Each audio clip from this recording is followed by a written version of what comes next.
Chapter 872. Yang Chung clicked his tongue and sighed. Wifey, it looks like we can't call Hui Lin a lass anymore. I remember when I saw her in Beijing, she looked like a university girl who needed to be educated. But now, she looks more like a sister than you do. Lin Ruoxi, on the other hand, was alert. Don't even think about touching Hui Lin, or you'll regret it.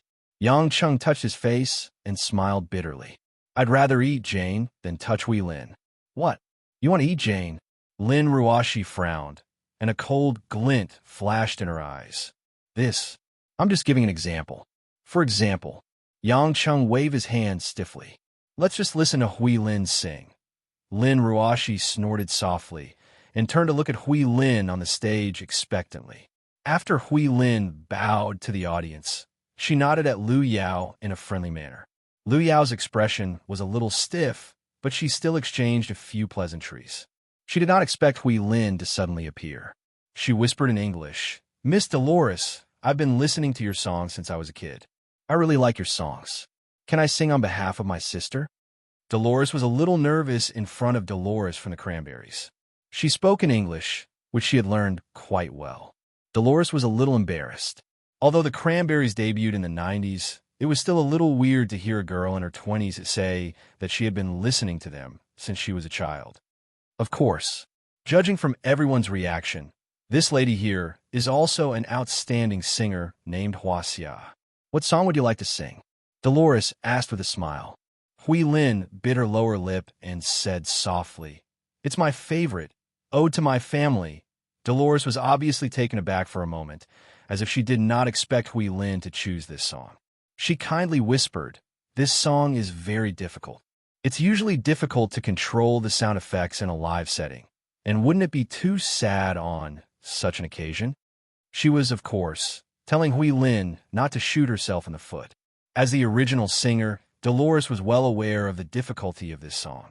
Lu Yao, on the other hand, had a gleam of schadenfreude in her eyes. Miss Dolores, you might not know this, but Miss Lin Hui is the hottest singer in China right now. I'm sure she'll be able to perform very well. Although Hui Lin's songs have been released all over the world, Dolores was not aware of it since it had only been a short time. Hearing Lu Yao's words, she nodded skeptically and stopped trying to dissuade her.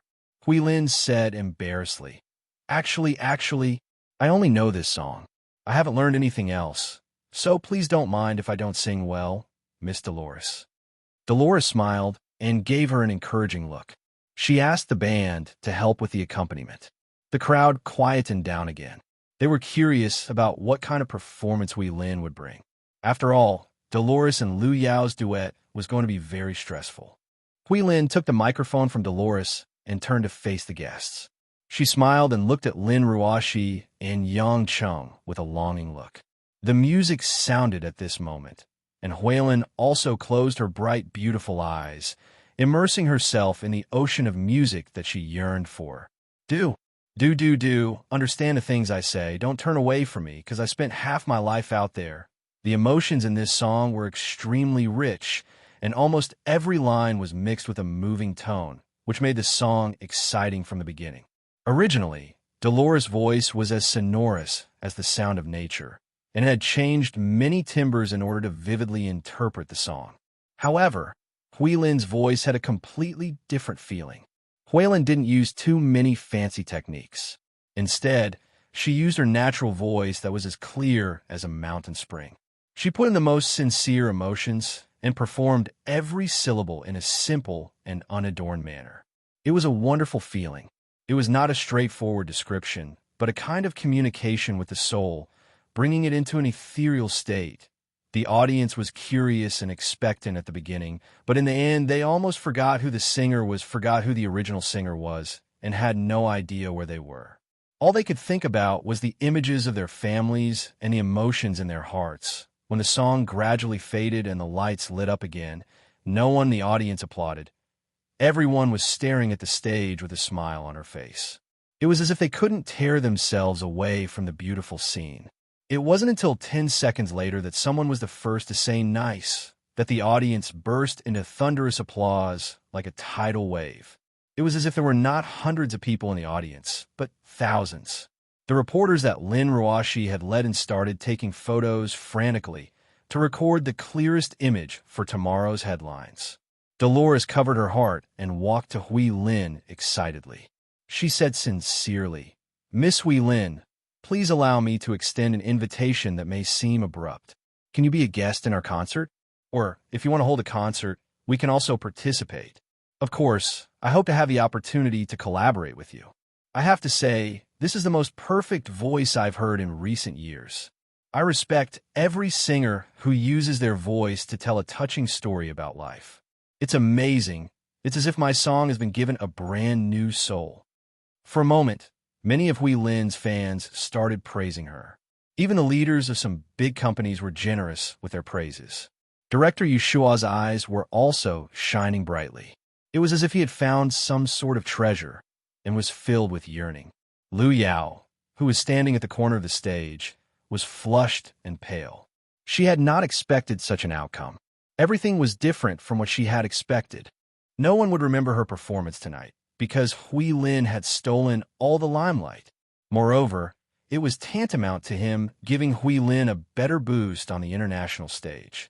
From now on, not only would the international diva Kristen be associated with Hui Lin, the Cranberries would also help Hui Lin gain more fame. What pained her the most was that when it came to singing, there was a huge gap between her and Hui Lin.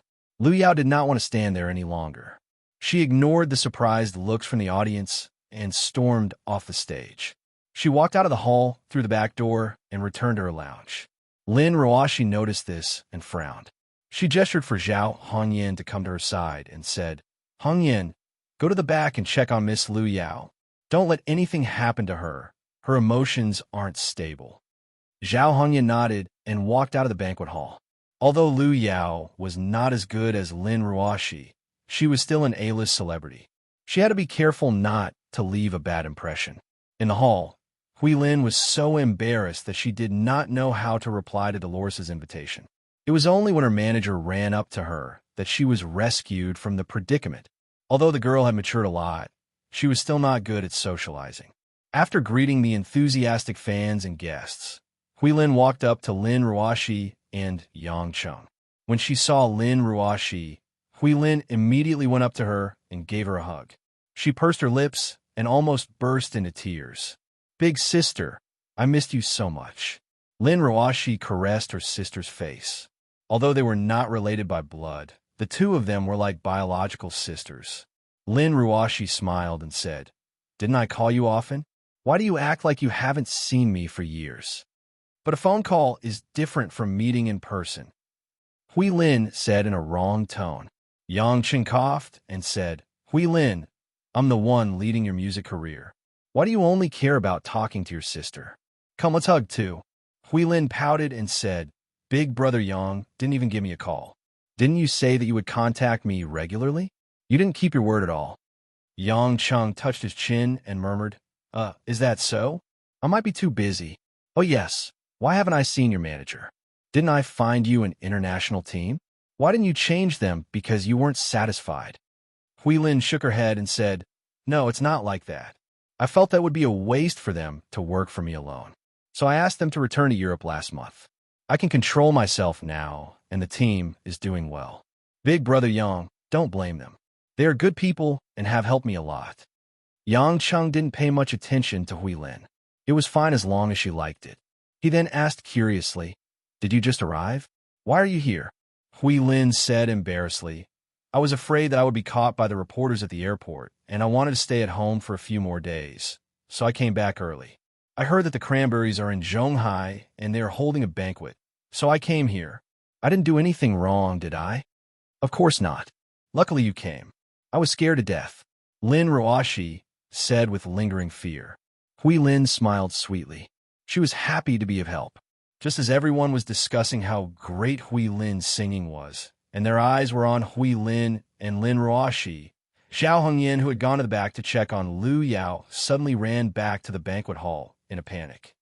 General Lin, bad news." Zhao Hongyan looked like she had seen something horrifying. Her hair was a mess, and her voluptuous chest was jiggling, but she didn't have time to care about her exposed body. Chapter 873. Many people's gazes turned over, and they were more or less surprised. Onion, calm down. What's going on? Lin Ruoshi's face, which was still smiling a moment ago, turned frosty. Zhao Hongyan bit her lip and whispered into Lin Ruoshi's ear, Lu Yao? Lu Yao. She's dead. Lin Ruoshi's expression froze. Slowly, her eyes widened in disbelief. How could this be? Dead? Dead? Naturally, Yang Cheng heard her clearly as well. He pondered for a moment before putting his arm around Zhao Hongyan's shoulders and asked, What happened? Zhao Hongyan's eyes were brimming with tears as she shook her head. I don't know. When I went in, she was covered in blood. Just then, a few women's screams could be heard coming from the back door.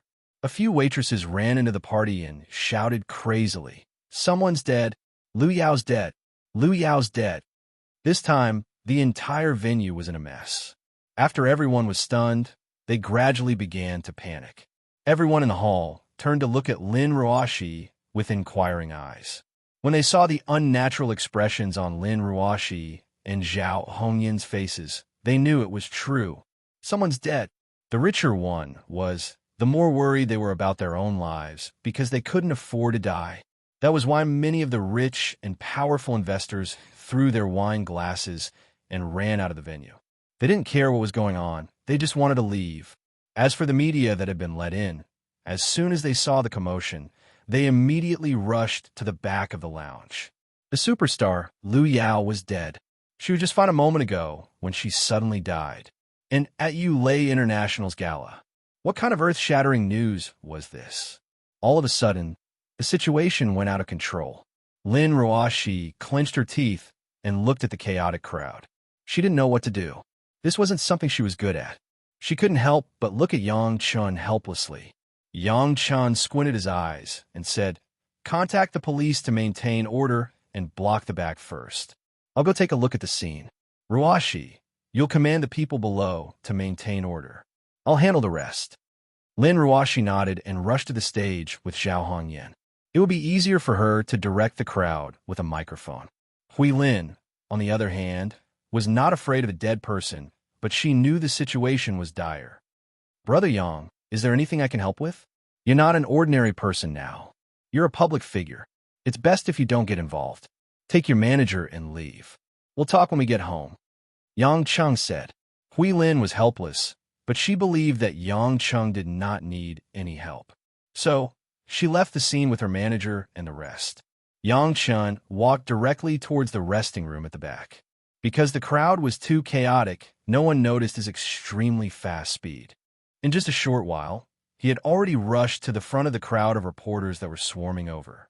After a turn in the corridor, Yang Cheng arrived at the lounge with the name Lu Yao written on it. The door was ajar. Zhao Hongyan must have been too scared to close it. Yang Cheng sensed the surroundings, and after making sure there was nothing out of the ordinary, he pushed the door open and walked in. After entering, Yang Cheng locked the door from the inside and turned around to take a closer look at the scene. This was a lounge for VIPs, so the decorations were more elegant and luxurious. Beside the white leather sofa was a clean cashmere carpet. But now, Lu Yao's body was lying on the carpet. She was still wearing the same fiery red gown, but the area around her body was also burning red. There was a glaring red wound on her neck, severing her artery. At the same time, Lu Yao's face was contorted and her eyeballs were bulging as if she had died from extreme shock. Yang Chen looked around. Under the sofa, a fruit knife handle was exposed. It was extremely eye-catching. At this time, someone knocked on the door of the lounge from the outside. Open the door. Open the door. We're reporters. We have the right to see the truth. Loud noises could be heard coming from outside. It was obvious that the quick-witted media had found their way here. Yang Cheng furrowed his brows, and a cunning glint flashed across his eyes. He turned around silently and opened the door. There were at least a dozen reporters outside the door. Their flashes were blindingly bright. Yang Cheng had expected this. His eyes swept across the cameras and SLR cameras. Bang, bang, bang. A series of mechanical explosions rang out, and all the camera equipment exploded into a pile of debris in the hands of the reporters. Although he did not want to use his cultivation too often in case something went wrong, this was the only way he could do it without leaving any traces. With that, all the photos he took were now useless. The reporters looked at each other in shock, as if they had seen a ghost. Yang Cheng said mysteriously, "Everyone saw how tragic Miss Lu Yao's death was. I suspect there's a ghost in this room. I wanted to take a photo just now, but my phone exploded. You're reporters, have you ever seen something like this before?" These words were as superstitious as one could imagine. Usually, these reporters who had graduated from university would never believe it. But when they saw Lu Yao's tragic death and the equipment in their hands that had been destroyed, they couldn't help but gulp. Firstly, it was too strange and horrifying. Secondly, they had lost their cameras, so there was nothing they could do even if they stood where they were. Who would believe that there were no photos to write an article these days? Mother asterisk Kerr. What the F asterisk CK? A few of the reporters standing outside could not help but curse. They tossed the ruined cameras aside and ran outside like madmen. The other reporters saw this and decided that the news was not as important as their lives. The more they thought about it, the more horrified they became. After Yang Cheng and the others left, he stood guard at the door. Not long after, Lin Ruoshi rushed over with a few people in charge of the venue. "Have you called the police? There's something here that needs to be tested," Yang Cheng said. Lin Ruoshi nodded. She glanced at the female corpse lying on the carpet in the room. It was covered in blood. She couldn't bear to look at it any longer. Although she had seen many dead people when she was with Yang Chun, she still frowned. Sighing, Lin Ruoshi said worriedly, "This is going to be a mess. With Lu Yao's reputation, the whole country will know that she died at Yulei International's gala and in our lounge." Yang Cheng sneered. "That's what the murderer was hoping for, isn't it?" Lin Ruoshi seemed to have thought of this as well. She rubbed her forehead, feeling a headache coming on. "I really can't think of anyone who would kill Lu Yao to harm Yulei International. Besides, the security guard said that there were no strange people here. How did the murderer avoid the cameras? If it's not a person, maybe he could have avoided it," Yang Cheng said. Lin Ruoshi's eyes flashed with surprise. She whispered, "Don't tell me it's those practitioners you talked about before." Yang Cheng shrugged. "I don't think so. The culprit isn't that skilled. I can't be sure. Let's wait for the police to come and do some tests. Maybe we'll know. Anyway, don't worry. As long as we get to the bottom of this murder case, it will only make our company more trustworthy." Lin Ruoshi had no other ideas. She could only comfort her subordinates and wait for Yang Cheng to solve the problem. No matter how strong she was, when it came to assassinations and deaths, Lin Ruoshi had no idea what to do. 10 minutes later, Kai Yin, who had not been seen for a few days, arrived at the scene with a group of police officers in a valiant police uniform. She made eye contact with Yang Cheng and Lin Ruoshi. Choi Yun dared not show too much intimacy in front of her subordinates. She ordered the officers and the search department to cordon off the scene and collect evidence and samples. Following that, Kai Yin asked in a businesslike manner, "Who was the first witness at the crime scene?" Zhao Hongyin calmed down a little and raised her hand. "It was me. I followed General Lin's instructions and came here to check on Miss Lu Yao. But when I opened the door, I saw Miss Lu Yao dead inside. Did you see anyone strange on your way here?" Choi Yun asked. Zhao Hongyin thought about it and shook her head. "There were only a few waiters. They came to check on me when they saw that I was shocked. There was no one else suspicious." Choi Yun then called the other waiters to the scene and questioned them one by one. She observed their facial expressions carefully, but they were all ordinary employees and there was nothing strange about them. At this time, a member of the search team came forward, took off his mask, and reported, "Chief Kai, according to the preliminary investigation, Miss Lu Yao's carotid artery was severed by a knife, causing her to bleed to death. The murderer is very vicious. When the knife was slashed across her neck, the flesh on her neck was torn apart, as if it was a vendetta. The time of death should be less than half an hour ago. The weapon used by the murderer is the fruit knife found under the sofa. But strangely enough, Miss Lu Yao did not show any signs of resistance. It was as if she was slashed before she could react." Yang Cheng asked, There might be other wounds on Lu Yao's body. Did you find anything? Chapter 874. The investigator glared at Yang Cheng and said, "We will naturally go back to the search department to examine the body. The cause of death is very obvious. Does this gentleman have any special opinions?" Yang Cheng didn't bother to argue with this guy. If it weren't for the fact that the incident had been spread out, he wouldn't have to wait for these people to come over to examine the body. Choi Yun looked at Yang Cheng apologetically and said to the investigator, "Then go and identify the evidence at the scene immediately. I want to see the detailed report before 12 o'clock tonight." The investigator nodded and immediately left the scene with a few assistants. Choi Yun walked to Lin Ruoshi and gently held the woman's hand. She comforted her.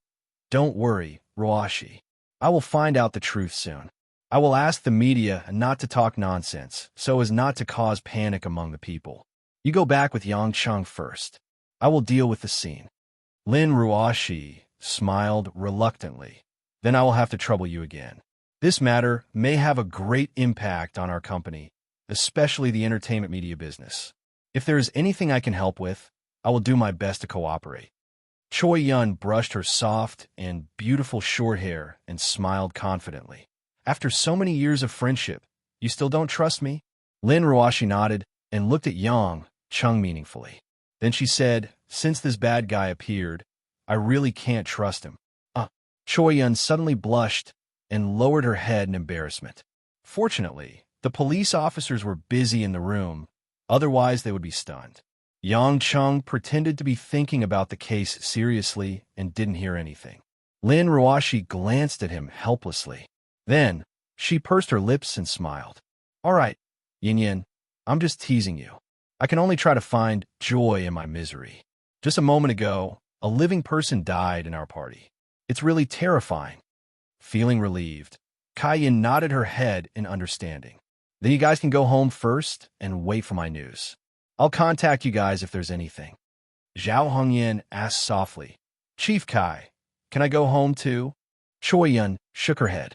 "No, Hongyan, you still have to go to the police station to make a detailed statement. I will send someone to send you there." The matter was settled. Yang Cheng brought Lin Ruoshi back home, while Zhao Hongyan and the waiters went to the police station. When they got home, Hui Lin had already arrived and told Guo Xuehua, Mother Wang, and Jinxiu about what happened at the party. Hence, they didn't have time to celebrate Hui Lin's return. Instead, they were worried about what would happen next. When Yang Cheng brought Lin Ruoshi into the house, Guo Xuehua and the others quickly got up from the sofa and asked about the situation. "Really? How could something like this happen on such a good day? Lu Yao is a superstar. Yulan and I watched her movie a few days ago. How could she die just like that? Tomorrow morning's news. Wouldn't that push you Lei to the heart of the storm? Could it be Lu Yao's enemy? Or a business rival?" Guo Xuehua asked. Lin Ruoshi shook her head. "I don't understand. The police are still not sure how Lu Yao was killed. Yonian is investigating, and I believe there will be some results soon." Yang Cheng had some thoughts in his mind, but he knew there was no need to say it out loud. Hence, he said gently, "Ruoshi, go upstairs and rest. Take a shower and sleep. You must be tired. I'll take care of the rest." Lin Ruoshi frowned. "How can I do that? If you need me to answer some questions later, I still have to get up." Right at that moment, Lin Ruoshi's phone rang. It was Choi Yun. Whatever she said came true. "Yonian, are the results out?" Lin Ruoshi asked anxiously. On the other end of the line, Choi Yun seemed a little reserved. She hesitated for a moment before sighing softly. "Ruoshi, don't be too surprised. I've asked the people from the search department to confirm it 3 times. The results are correct." Then, Choi Yun told her the results of the investigation. What? Lin Ruoshi's eyes widened, as if she had heard an unimaginably shocking piece of news. Everyone's hearts were in their throats. Mother Wang asked anxiously, "What is it, miss?" "You have to tell us. I'm dying of anxiety." Lin Ruoshi took a deep breath and hung up.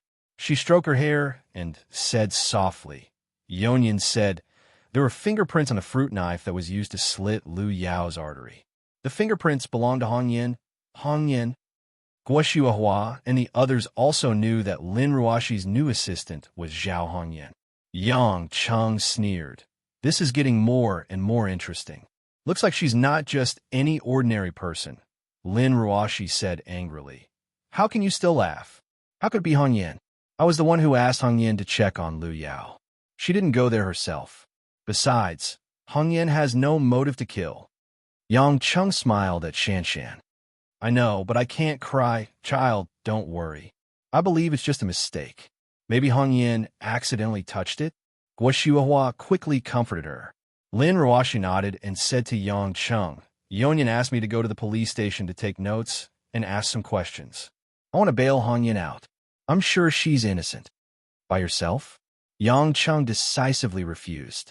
No, I have to go with you. I also want to confirm some details. Let's go together. Lin Ruoshi was puzzled about what Yang Cheng wanted to confirm. She looked confident, but she didn't object to it. After all, that was what she was thinking. Lin Ruoshi was still a little scared when she saw a living person die, just like that. Half an hour later, Yang Cheng and Lin Ruoshi arrived at the police station. Choi Yun was already waiting at the door.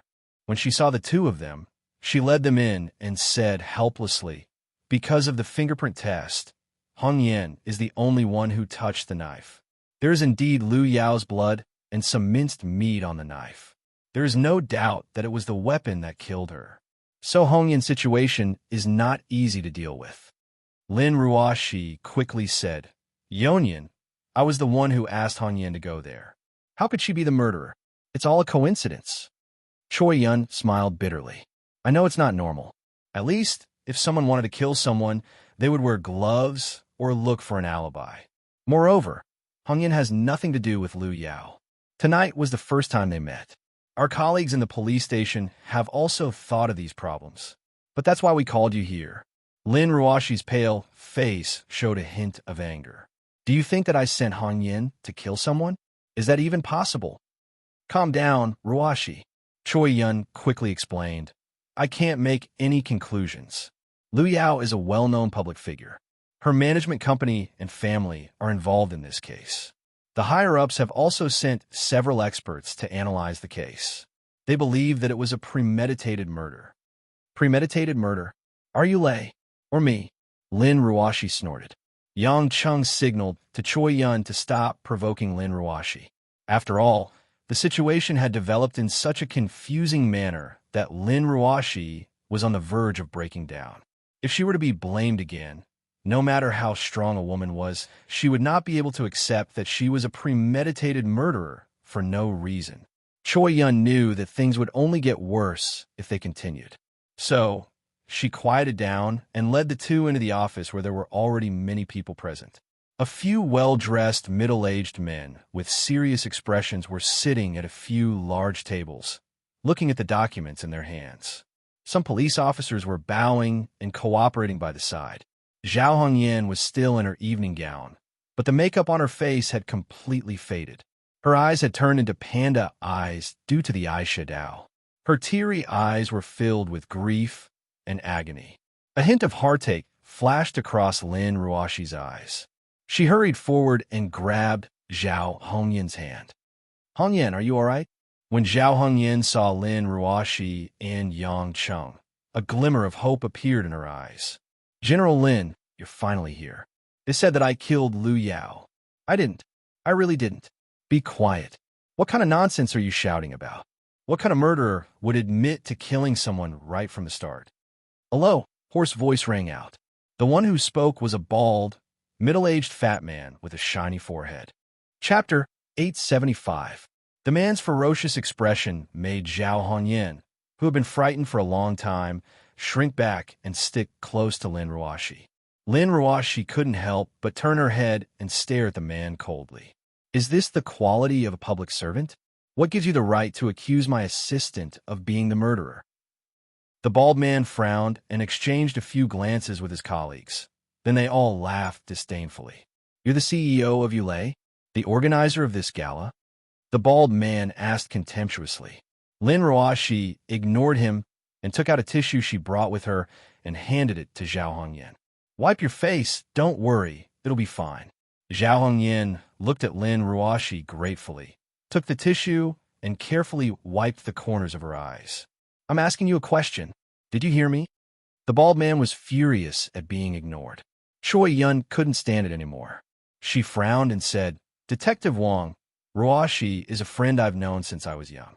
She may be a little cold, but she doesn't mean any harm. I hope everyone can sit down and sort out the case.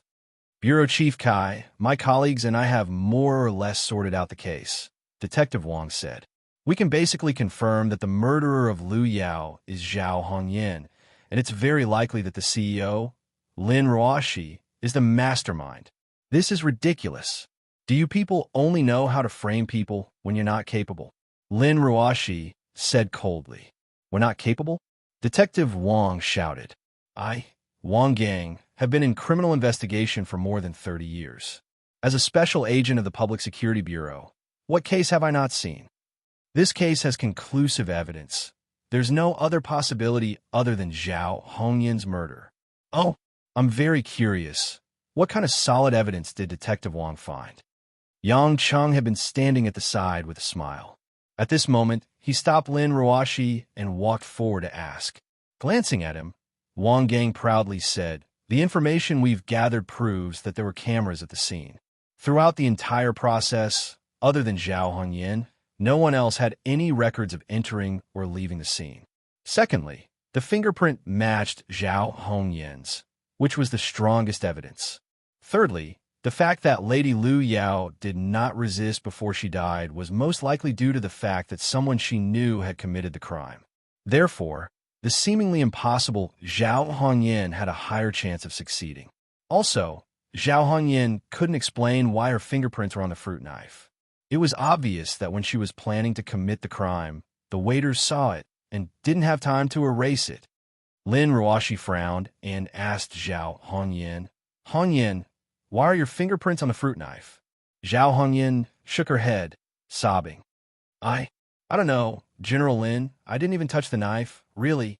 Yang Chung gestured for Zhao Hongyan to calm down. Then, Detective Wong, if it's really Hongyan, what's her motive?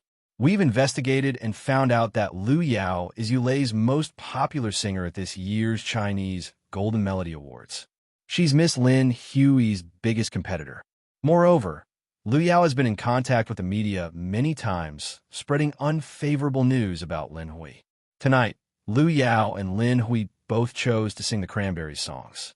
Clearly, they're competitors. At the same time, director Yushua has been considering shooting a new movie, choosing between Liu Yao and Lin Hui as the female lead. With all these benefits, and the fact that Liu Yao's death will attract a lot of attention to Yulei, we have reason to believe that Yulei International is plotting to kill Liu Yao, Wang Gang said confidently. Upon hearing this, Yang Chung smiled and sighed helplessly. Wang Gang and the others were displeased. Why? Don't you think the evidence is enough? We have the motive, the witness, and the evidence. Yang Chung shook his finger. First of all, don't you think it's strange?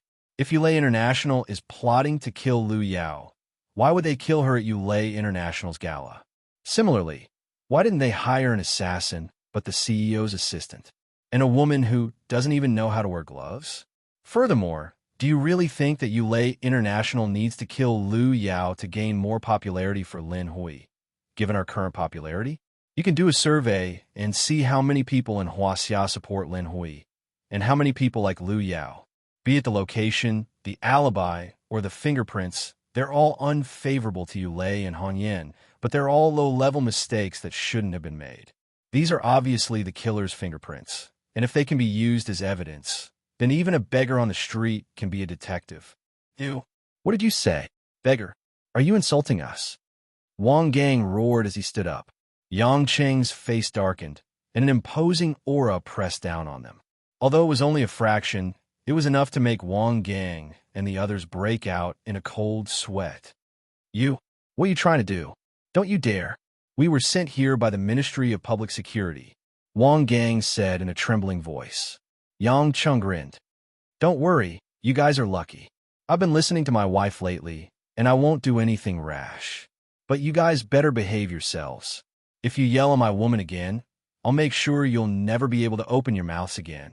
It was a clear threat, but because of the thick murderous aura, the few agents who were acting domineeringly just a moment ago, had goosebumps all over their bodies, and they kept nodding their heads. Seeing that Wang Gang and the others had finally stopped being so domineering, many of the police officers were also scared, but they were happy. This group of agents from the Ministry of Public Security, relying on the Central Command, did not put anyone in their eyes, and had long since incurred the displeasure of the police in Zhonghai. Although Choi Yun was the daughter of the Kai family, not many people knew about it. Moreover, the Kai family was only a branch of the military. Lin Ruoshi saw Yang Chung standing in front of her, and a sweet feeling welled up in her heart. Although he was usually annoying, he was reliable in times of crisis. Often, a woman only needed a reason to hate a man and a moment to fall in love with a man. Involuntarily, everyone turned to look at Yang Chung, as if waiting for Yang Cheng's decision. Yang Chung said to Choi Yun, "Yonyan, where's Lu Yao's body? I want to confirm something." Although Choi Yun was curious, she did not ask.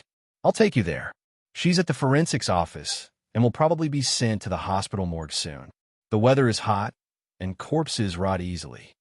Yang Chung nodded and said to Lin Ruoshi, "You stay here with Hong Yan. Get the lawyer here. This level of accusation should be enough to bail her out. I'll take a look. Call me if anything happens." Of course, Lin Ruoshi had no objections. She did not want to see the body, so she immediately contacted lawyer Zhang. Yang Chung followed Choi Yun to the forensics office in the police station. When they entered the autopsy room, the forensics office had already left, and only Lu Yao's body was still lying on the operating table in the middle. Under the shadowless lamp, the cold operating table glinted coldly. Lu Yao's body was covered with a thin plastic mold, revealing only a pair of pale ankles. Yang Chung calmly walked forward and lifted the plastic mold, revealing Lu Yao's lifeless body. Although she knew it was a dead body, Choi Yun still felt a little awkward looking at another woman's body with Yang Chung. She blushed and said, "The forensics office determined that the cause of death was a ruptured artery. The wound was very brutal. Not only was it cut, but it was also minced. Is there another cause of death for you to come here?" Yang Chung shook his head. "No, it was the fruit knife that killed her, but there must be other secrets on her body." As he said that, Yang Chung reached out and touched the area between Lu Yao's thighs. Choi Yun sucked in a breath of cold air and quickly stepped forward to stop him. She grabbed Yang Cheng's hand and asked with a red face, Why are you touching there?" Yang Chung was taken aback, and he did not know whether to laugh or cry. "Yonyan, Chief Kai, even if I'm horny, I wouldn't go so far as to sexually harass a dead woman. I just want to confirm the wound." Wound. Although Choi Yun's mind was filled with questions, she still let go of his hand and mumbled, "How could there be a wound in that position? It's precisely because no one thought that there would be a wound there that I needed to check it myself. But because the position is too sensitive, I was afraid that someone would mistake me for a pervert. So I had to wait until there was no one around to check." Yang Chung said slowly, and at the same time, he pried open Lu Yao's already stiff thighs a little, allowing the light to shine on the inner part of her thighs. The more Choi Yun listened, the more mystified she became, but she could not help but sneak a peek, wanting to find out what was going on. When Choi Yun's gaze fell on the area between Lu Yao's thighs, close to a woman's most intimate area, her eyes froze. There were two small blood scabs on the inner part of Lu Yao's thighs. If one did not look closely, they would not have noticed it, and even if they did, they would not have thought that it was related to death. Yang Chung had as expected look on his face. "How is it? Do you see it?" Choi Yun looked up and asked, "But what kind of wound is this? It looks like it was bitten by a snake, but it's a little bigger." Chapter 876. Yang Chung sighed and poked Choi Yun's forehead. "You little idiot. Of course they're vampires. They call themselves the Bloodlings. Didn't I tell all of you before that the world's major hidden forces include the two parties of the blood breed? I've even had some dealings with them." Choi Yun covered her red lips in shock. "Don't vampires bite people's necks? Why would they bite that disgusting part?" Yang Chung smiled wickedly. "That's just one of the common misconceptions spread by the Bloodlings in the Middle Ages so that they wouldn't be discovered by humans. Different parts of a human's blood have different tastes. The neck is often bitten but it's too obvious and easy for humans to find out. The arteries in the inner thighs are hidden and hard to find, and the blood is tastier, especially for young women. The bloodlings are lustful to begin with, so when they go under the skirt to suck blood, the blood will flow down the arteries, making it especially convenient for them to suck blood. At the same time, they can smell the strong scent of female hormones. Choi Yun couldn't help but shiver, goosebumps rising all over her body. Stop it. That's disgusting. Yang Chung didn't tease the woman anymore. After covering the plastic mold, he left the room with Choi Yun and returned to Choi Yun's office. Lin Ruoshi was already waiting for them in the office. When she saw them, she quickly asked what they found. Yang Chung asked, "Where's Hong Yin?" "She's with Lawyer Zhang, going through some paperwork." Lawyer Zhang said that she can be released on bail because the evidence can be easily refuted. "I've already paid Liu Yao's family $5 million as compensation for emotional distress. As for her company, they won't dare to go against us. After all, they'll only be asking for trouble." Lin Ruoshi said, "$5 million? Even the court won't have that much money, right? Besides, it's not even your responsibility." Choi Yun exclaimed, "Ruoshi, why did you pay so much money? Liu Yao is a superstar. There's a lot of insurance money for her death. They're clearly trying to extort her." Lin Ruoshi said bitterly, "He's already dead. $5 million isn't a lot anyway. I'll save myself some trouble. Of course, if they still spread rumors, I won't give them any more money." Choi Yun gave her an understanding look. "You're too soft-hearted sometimes. Never mind. Wang Gang and his gang didn't make things difficult for you, right?" Lin Ruoshi pouted at Yang Chung. "They seem to be scared by that rascal. They said they want to go back to the crime and left. I'm supposed to be a hero. Why am I still a rascal?" Yang Chung grumbled unhappily. Kai-yin clapped her hands and smiled. "That's great. This bunch of people are basically useless. If it wasn't for their connections, how could they have gotten to where they are now? If it wasn't for the fact that I can't make them scram because of the headquarters, I really want to kick that surnamed Wang's butt." Lin Ruoshi smiled. "All right, Yonyan, hurry up and tell us what you found. I just want to get to the bottom of this as soon as possible. The stock market in America has started to fall, and the media seems to have been instigated by someone. Other than our own media, there are rumors everywhere saying that Yulei is a vicious competitor and that I'm a mastermind behind it. Chinny and the rest even went to work late at night. It's a mess." Yang Chung said helplessly, "It's possible to get to the bottom of this case, but it's hard to announce it." Under Lin Ruoshi's puzzled gaze, Yang Chung briefly described the situation. When she heard that the culprit might be a bloodkin, Lin Ruoshi felt like her brain was about to explode. Yang Chung said, "Ruoshi, do you remember when I first saw Liu Yao? I wasn't polite to her at all." Lin Ruoshi nodded and said in a daze, "You could tell that she was related to the bloodlings?" "All right, when you mentioned her father, her expression was strange. Could it be that her father is a bloodkin? It's not just a normal relationship." Yang Chung explained, "At that time, I only felt the aura of a bloodkin on her. It wasn't strong, but she was slowly becoming one. The way to become a bloodkin is through the embrace. Normally, a bloodkin would suck a large amount of blood out of the bloodkin, and through reverse feeding, the bloodkin's father would infuse the bloodkin's blood back into the body. But due to the difference in the physique of Easterners and Westerners, it's not easy for our blood to fuse. Rashly going through the embrace in one go would not allow her heart to complete its blood circulation. That's why she's probably still in the first stage of becoming a lowly blood slave, offering her blood to the vampire, becoming his portable blood bag. That's why she has the aura of a bloodkin, even though she doesn't have the abilities of a bloodkin." "You're saying that Liu Yao wants to become a bloodkin? But why?" Choi Yun was puzzled. After all, vampires were terrifying to imagine. Yang Chung shrugged. "You should know that the greatest advantage of being a bloodkin is their near immortality, and they don't age. This is very attractive to women who don't want to lose their beauty. Moreover, the society of the bloodkin isn't as ugly as humans think. It's just that some of them have lived for hundreds or even thousands of years, and their minds have been affected by the long and boring life. That's why they've chosen to stir up trouble or seek their own destruction. What I'm more curious about is whether the bloodlings who killed Lu Yao are the same bloodlings who wanted to embrace her. If so, what's the motive behind it? If not, then there must be other bloodlings in the area. Lin Ruashi calmed herself down and analyzed. Why are you so sure it's a bloodkin who killed her? If it's a bloodkin, there's no need to use a fruit knife to kill her, right? Yang Cheng snapped his fingers. Good question, but it's precisely the fruit knife that killed Lu Yao that proves it's a bloodkin's doing. Think about it carefully. Where was the wound that took Lu Yao's life? After some thought, Lin Ruashi's eyes lit up. So that's how it is.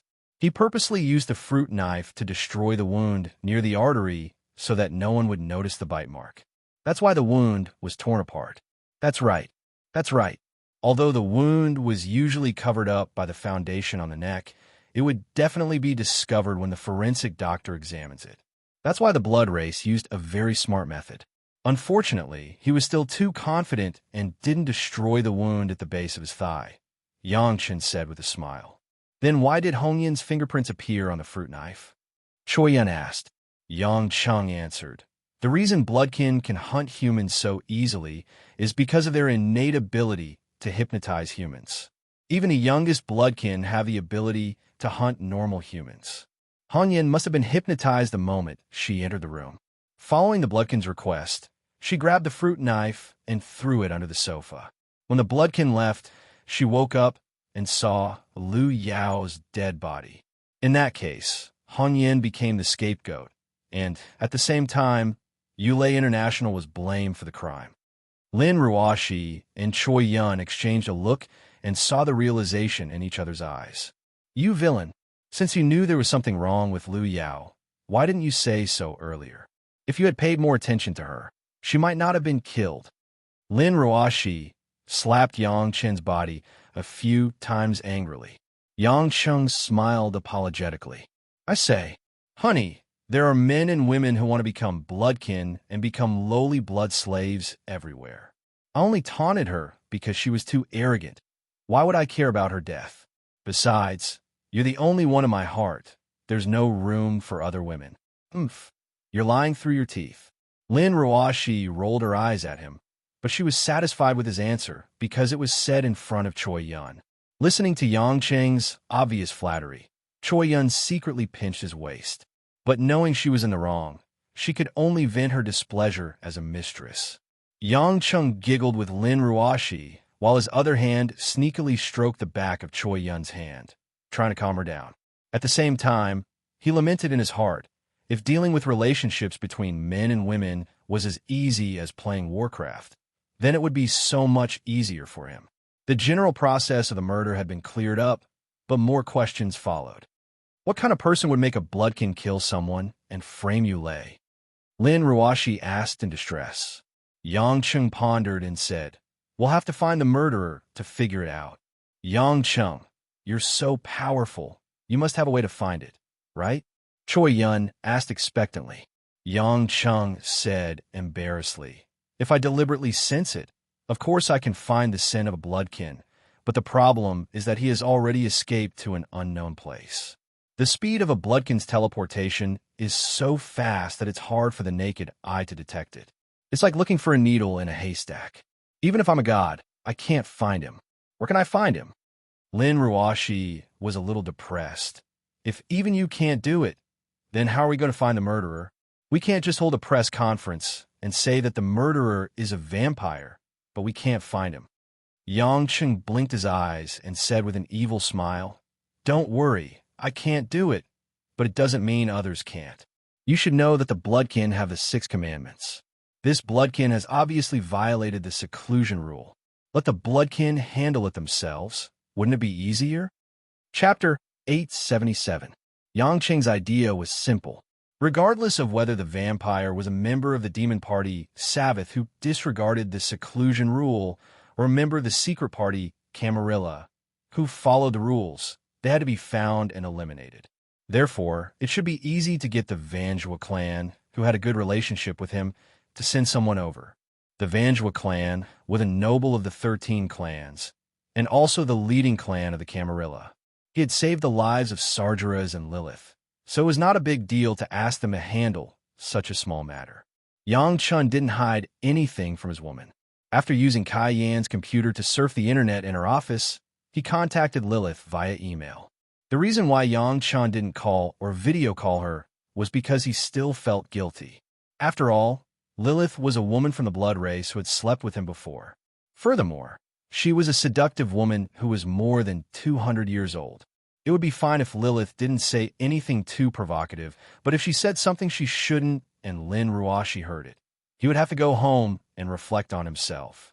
However, because the email had a reminder effect, he believed that Lilith would know very soon. As for coming personally or sending someone over, Yang Chung felt that the Vanjua clan should know what to do. After dealing with these matters, Yang Chung and the two women left the office. Outside, Zhao Hongyan, who had completed the bail procedures, was waiting with lawyer Zhang. Lin Ruashi looked at the haggard assistant, full of guilt. Hongyan, it's been hard on you today. I didn't expect this to happen. I'll send someone to send you back. Have a good rest. Zhao Hongyan forced a smile. There's no need. I wanted to wait here for General Lin to come out and thank him. I can't help it all, and I've brought so much trouble to the company and General Lin. I'm really useless. How could that be? If you're useless, why would I let you be my assistant? Don't think too much. I'll call a driver for you. No, there's really no need for that. I don't want to trouble General Lin anymore. Zhao Hongyan wiped the tears from the corner of her eyes and said, I'll take a taxi back myself. General Lin, you guys should go back early too. We still have to deal with the media tomorrow. After that, Zhao Hongyan lifted the hem of her evening gown, looked at Yang Chung gratefully, and turned to leave the police station. Sigh, it's not easy for Hongyan. She has to take care of her family and work after getting divorced. Ruashi, you should give her a raise, Choi Yun pouted. Lin Ruashi rolled her eyes. Her salary is much higher than yours. Choi Yun stuck out her tongue. I knew you're the kindest. A strange look flashed across Yang Cheng's eyes. He smiled and said to Lin Ruashi, let's go back too. Mom and the others are worried. Lin Ruashi didn't have any objections. She smiled and said a few words to Lawyer Zhang, who came to help at night. She especially talked about how to deal with the upcoming appeals against Yulei. After saying goodbye to Choi Yun, they left the police station 10 minutes later. Under the night sky, the tragedy that happened in Yulei didn't cause much commotion. The whole city became quiet as midnight approached. 20 minutes later, at the intersection of an old street in Zhonghai, a taxi slowly stopped. It was the taxi that Zhao Hongyan took home. After all, it was a big international city. Taxi companies were open 24 hours a day, so it was easier to take a taxi than during the day. After Zhao Hongyan paid the driver, she slowly got out of the car and dragged her heavy steps toward her home. She was afraid that the car would be too loud and disturb her family, so she walked a little further home. Because it was an old city, except for the students who came to school during the day, it was almost empty after 10 at night. Too many things had happened in one night, causing the woman's mind to be in a mess. Her heart felt like it was being pressed by a huge rock. Her head felt heavy and her feet felt light. She just wanted to lie down on the street and fall asleep. When she walked under an electric pole, under the illumination of the street lamp, a long figure abruptly appeared under the light. Zhao Hongyan raised her head and looked at the person who suddenly blocked her way. It was a tall white man wearing a black short-sleeved shirt and black jeans. He had shoulder-length hair. His cheeks were slender and his beard was messy. He was at least 2 meters tall. Zhao Hongyan felt that there was a bottomless lake in this man's eyes. It was slightly rippling and emitting soul-stirring ripples. Zhao Hongyan couldn't help but throw her bag on the ground. She raised her delicate oval face and slowly walked in front of the man. Tell me your name, the Caucasian man asked in pure Mandarin with a hoarse voice. Zhao Hongyan, what do you work for? Yulei, CEO's assistant. Zhao Hongyan answered in a daze. There was an intoxicated smile on her lips as if she was looking for some kind of release. The man in black's eyes suddenly flashed with a hint of fierceness. His face twitched, and he opened his mouth wide, impressively. 2 sharp fangs were revealed. Rip! With the sound of cloth tearing, Zhao Hongyan's skirt was directly torn. The cloth was thrown to the side and immediately revealed a pair of round and tender legs. In the night wind, the two smooth and tender thighs were like pink and tender jade. There was not a single flaw. They stood in the same place, reflecting the infinitely attractive color of the flesh under the light. The man's long red tongue licked his lips. He slowly squatted down and poked his head between Zhao Hongyan's legs. Between Zhao Hongyan's legs, there was only a pair of red and pink lace underwear left. There were also a few strands of black silk faintly visible. It was seductive. The man's nose slightly trembled, and his nasal cavity took a deep breath. Hiss. Ah! It was as if he was intoxicated by the seductive scent of a woman that had accumulated over the day. The rich scent of her body and perfume intoxicated him. Zhao Hongyan stood in the same place, completely unaware. Her eyes were empty and dull. After sniffing the woman's fragrance for a while, a hint of cruelty appeared in the man's eyes. He suddenly opened his mouth and was about to bite the artery near the root of the thigh. But at this moment, the man's body suddenly flew out like a fired cannonball. Bang! With a dull thud, the black figure suddenly flew at a 45-degree angle for at least 30 meters. Before the man could move, the figure of a man in a white shirt appeared near where he landed and gave another roundhouse kick. Bang! The vampire was once again sent flying for at least 50 meters. He rolled over a dozen times before finally crashing into the sturdy stone wall of an old church, his face covered in dirt. Although the two heavy blows left him in a sorry state, the strong body of a vampire allowed him to immediately stand up from the wall. He fiercely bared his fangs and shouted in a hoarse voice, "Who's there?" Yang Cheng stood beside Zhao Hongyan with his hands in his pockets. The woman was still in the hypnosis stage, but because of the vampire's hypnosis, she was gradually waking up. "Are you okay, Hongyan?" Yang Cheng asked with a smile. Zhao Hongyan looked at Yang Cheng in surprise. Then, she felt a chill in her crotch. She suddenly thought of something and screamed. "Ah!" Almost instinctively, Zhao Hongyan avoided Yang Cheng and ran to the nearest corner. She squatted there, trembling, and hugged her knees to cover her sensitive parts, not daring to look up. Yang Cheng was helpless. In order to obtain more information, he didn't come out earlier. Otherwise, she wouldn't have lost her dress. The vampire had already rushed over. Obviously, he thought that Yang Cheng was an enemy who stood in his way. Bloody claws formed on his fingers, and he clawed at Yang Cheng's eyes. Yang Cheng didn't pay any attention to the powerful attack that broke through the air. He didn't even bother to take his hands out of his pockets. Yang Cheng tapped the ground with the tip of his foot and jumped into the air for another round of flying kicks. Bang! Bang! Both kicks landed on the chest of the vampire, almost shattering the heart that was the source of his life. The vampire spat out a mouthful of dark red blood. This time, he was seriously injured. He rolled on the ground and couldn't get up again. Yang Cheng walked up and stepped on the man's chest. He smiled and said, "Unfortunately, I'm not a vampire. I don't know how to hypnotize people, so I can only use the most primitive and violent method to ask you questions. Now, tell me your name and where you came from, Mr. Vampire." Chapter 878. "Oh, who exactly are you?" the Blood Tribe man asked in agony. Yang Cheng stomped down even harder, causing the man to scream out in pain. Yang Cheng expressionlessly said, "I'm the one asking you a question. You only need to choose to answer, or I'll crush your heart." The man's eyes were ferocious and his fangs were cold, but he found that all of this was useless in front of Yang Cheng. This human male was like an unshakable, towering mountain. With one foot stepping on him, not only did he suppress his body, even his breathing was suppressed. The vampire chose to compromise. He retracted his fangs and said in a hoarse voice, "My name is Mourinho." "Nice name. What about your algebra and clan?" Yang Cheng asked. Hatred flashed across Mourinho's eyes. "I don't know my generation, and I don't have a clan." Yang Cheng was taken aback for a moment, but then he laughed and said, "You're a lowly vampire? Let me think. What was it called again? Caitiff? I don't like this title, but you're right.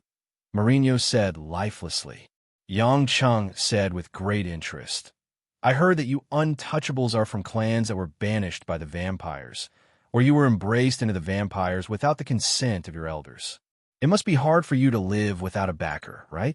Did you come to Huaxia because you couldn't survive in Europe? A trace of fear flashed across Mourinho's eyes. I was captured. Yang Chung was stunned. By who?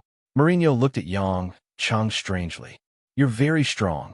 I know I'm not your opponent, but before you ask me so many questions, can you tell me whether or not you're going to kill me? If I must die tonight, then I don't want to talk anymore. Yang Chung scratched his head and smiled bitterly. What a smart vampire. All right, I won't kill you for now. If you answer my questions well, I'll let you go. As he spoke, Yang Chung loosened his foot and let Mourinho stand up. The vampire's powerful regenerative abilities had already healed Mourinho's internal and external injuries. However, he knew that there was no point in running away, so he calmly dusted himself off and stood there obediently. Now, answer my question. Who captured you? Why did he kill Zhao Hongyan? Did you kill Lu Yao? Yang Chung asked. Mourinho was obviously stunned. Then he cried out involuntarily, What? I killed Lu Yao. How is this possible? I want to avenge her. Yang Chung was stunned for a moment. Explain yourself. Mourinho seemed to have realized something as well. He frowned and said, I don't know how to answer the first question. I know that the people who captured me are Huaxia's men. After I was attacked that day, I was brought to China and brought into a laboratory. There were other Blood Clan members with me. They seemed to be after the blood of the Blood Clan. One time, after a large amount of my blood was extracted, they mistakenly thought that I was dead, so they buried me deep underground. However, I was lucky enough to escape. As for the second question, I've already said that Lu Yao is my lover. I've been working hard to turn her into a vampire, but I just received news that she was killed by a woman called Zhao Hongyan. That's why I found her at the police station and killed her after sucking all her blood dry. Yang Chung suddenly thought of something. A laboratory? Could it be Yin Buin's laboratory? If it was Yin Buin, it was indeed possible. He was the only one who had the ability to secretly capture the powerful blood of the Blood Clan. He was the only one who had the ability to secretly capture the Blood Clan that was strong and good at hiding. The reason why they captured these lowlifes was because no one cared about them. The Secret Party and the Devil Party wouldn't have recorded them. No wonder the clones had such insane regenerative abilities. Other than the vampires, other powerful species were also captured and used as test subjects. Yin Buin, what a troublesome opponent. Yang Chung frowned, unwilling to think too much about it. You're too careless. Why didn't you use your hypnosis to ask Zhao Hongyan if she was the one who killed Lu Yao? I can tell you clearly that the one who killed Lu Yao was another vampire. Zhao Hongyan is innocent. Mourinho's eyes widened in shock. Really? I can kill you anytime I want. Why would I lie to you to protect that woman? Yang Chung said disdainfully. Mourinho thought about it for a moment and nodded. I believe you. Strong people have their own pride. Although I know that my strength is relatively weak. Can you help me find that damned bastard and let me pierce his heart with my own hands? Although Lu Yao isn't my woman yet, I've already made up my mind that she's mine. Yang Chung asked curiously, Why did you choose Lu Yao? She clearly wanted to be a vampire to maintain her youth. Mourinho's eyes flashed with tenderness. She was the one who opened the door and took me in when I was at my weakest. She wasn't afraid of me. When I sucked her blood, she only looked at me tenderly. Regardless of whether she loved me or not, at least she gave me warmth for the first time in 100 years. Yang Chun sighed deeply. Perhaps in the eyes of humans, vampires were just cold corpses. Perhaps in the eyes of the blood race, he was just a lowly commoner who was even lower than an ant. But who would know that in this man's cold body, there was a heart that was even more passionate than many humans? After a moment of silence, Yang Chung said, Mourinho, what you need to do now is to find the other vampire who might still be lurking in Zhonghai. I'm not a vampire after all, so I'm sure my senses aren't as sharp as yours. If you find him and can't handle him, let me know as soon as possible. I'm staying at the Shijiao Villas. Of course, if you accidentally die, I'll avenge you. Because that bastard must die. Mourinho did not smile and only nodded gloomily. Then, a black shadow flashed and disappeared from the street. Yang Chung heaved a sigh of relief, then turned around and walked towards the woman who had been hiding in a corner. Standing in front of Zhao Hongyan, Yang Chun slowly squatted down. With a warm and apologetic voice, he said, "I'm sorry. I know I scared you, but there were too many people at the police station. Although I noticed that he was tailing you, I wanted to find more clues. That's why you suffered." Zhao Hongyan trembled as she raised her head. Her face was covered with glistening tears, and her eyes were red from crying. "Tell me, I'm dreaming." Yang Chung shook his head. "You're not dreaming. The murderer is a vampire, and that person is also a vampire. You were hypnotized. That's why you were framed. It's as simple as that. Don't think that this is a sci-fi movie. You have to know that a lot of scientific knowledge is supernatural in ancient times. It's not a big deal. But don't worry, I'm here to protect you. Everything will be fine." The man's voice sounded straightforward and dependable. It made Zhao Hongyan suddenly feel that such an unbelievable world was nothing. Zhao Hongyan wiped the tears on her face and suddenly asked, "Yang Chung, do you treat women so well?" Yang Chung was dazed for a moment. Then he said casually, "Please, don't joke around. I'm a man who's not faithful and always shamelessly begs for my wife's forgiveness. How am I good to women?" "No." Zhao Hongyan shook her head and pursed her lips into a smile. "Apart from your wife, you're a good man to other women." Yang Chung touched his chin awkwardly. "Does this mean that I'm born to provoke a vixen?" He didn't know what to say. Seeing that Zhao Hongyan was still hugging her white legs and didn't dare to get up, he slapped his forehead and said, "Where are my pants? It's late at night. Anyway, it's dark. If your family sees it, they won't recognize it as a man's pants." With that, Yang Chung unbuckled his belt and took off his suit pants. He handed it to Zhao Hongyan, leaving only a pair of boxer briefs.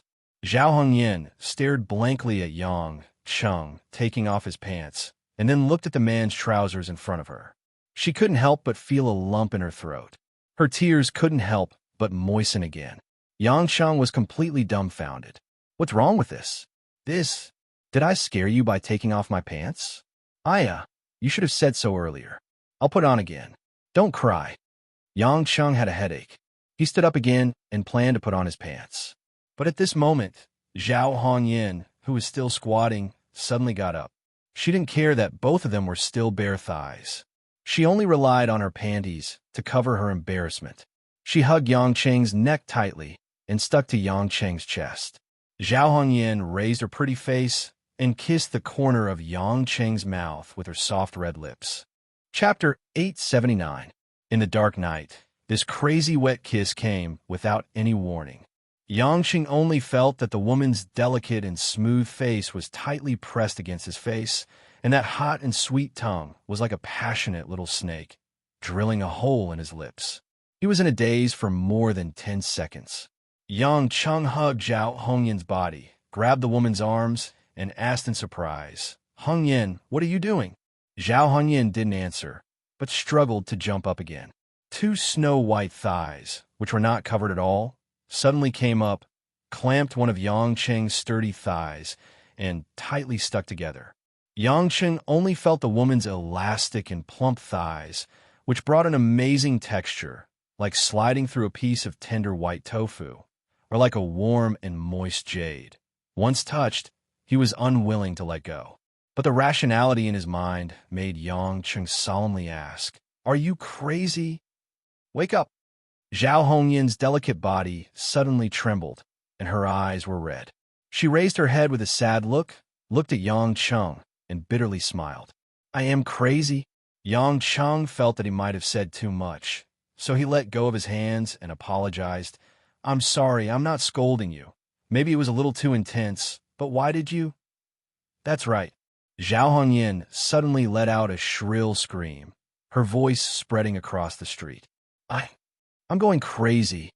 Zhao Hongyan's tears fell like rain, and her body softly fell into Yang Cheng's arms. This time, Yang Cheng didn't refuse the woman, because the woman's painful crying made Yang Cheng unable to bear to ignore her. so he forcefully pushed her away. Zhao Hongyan was like a helpless little girl, crying her heart out, and her hands subconsciously hugged Yang Cheng's upper body and grabbed Yang Cheng's shirt, as if she couldn't wait to tear his clothes into pieces. Who can tell me why I've become like this? Why do all these unfortunate things have to happen to me? Could it be that I've committed some sin in my past life? What have I done wrong? Why is God treating me like this? Woo! Yang Cheng heaved a long sigh. He extended his hand stiffly and patted Zhao Hongyan's back. However, this consolation made the woman cry even louder. If it weren't for the fact that the residential area was slightly further away, she might not have woken up all the residents. After crying for a few minutes, Zhao Hongyan's voice became softer. She raised her head and stared at Yang Cheng with tears in her eyes. "Are you feeling better?" Yang Cheng asked with difficulty. Zhao Hongyan swallowed her saliva and asked, "Yang Cheng, do you think I'm cheap and laughable?" Yang Cheng said in distress, "Why are you saying this again? Didn't I tell you a lot in the Research Institute a few days ago? You're a very good woman, and you're also the first friend I made in Yulei. I know it's been hard for you, but believe me, everything will be fine." Zhao Hongyan shook her head and smiled bitterly. "I'm already used to it. Did you know when I married that person with the surname Yu because of my father's illness, I once thought that as long as I worked hard, the family would accept me as the daughter of the glutinous rice ball shop owner. But I realized that a lot of things can't be achieved by hard work. Some people's hearts can't be treated sincerely, and you can walk into them. When I was misunderstood, beaten, and divorced. If it wasn't for you helping me, I don't know what would have happened to me. I'm very grateful to you, to General Lin, for helping me and our family out of this difficult time. I thought that I could start over and have a new life. Even though I had to pay off my debts, work, and take care of the family business at the same time, and was so busy that I forgot to eat and sleep, I never felt that it was hard because it was an opportunity worth cherishing." Yang Cheng silently lowered his head.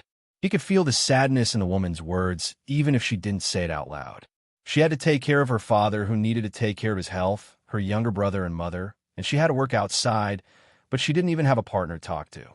Zhao Hongyan quietly recounted, "But no matter how hard I tried to let everyone know that I was a victim and that I was innocent, the people around me still thought that I did something wrong to the Yu family. So I got a divorce, I didn't have time to fall in love, and I didn't have the chance to meet a new man and get married again.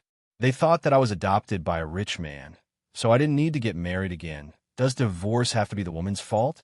Just because the man in the family is richer? Just because the family looks more cultured? Do you know my father's body has just undergone surgery and isn't very good?"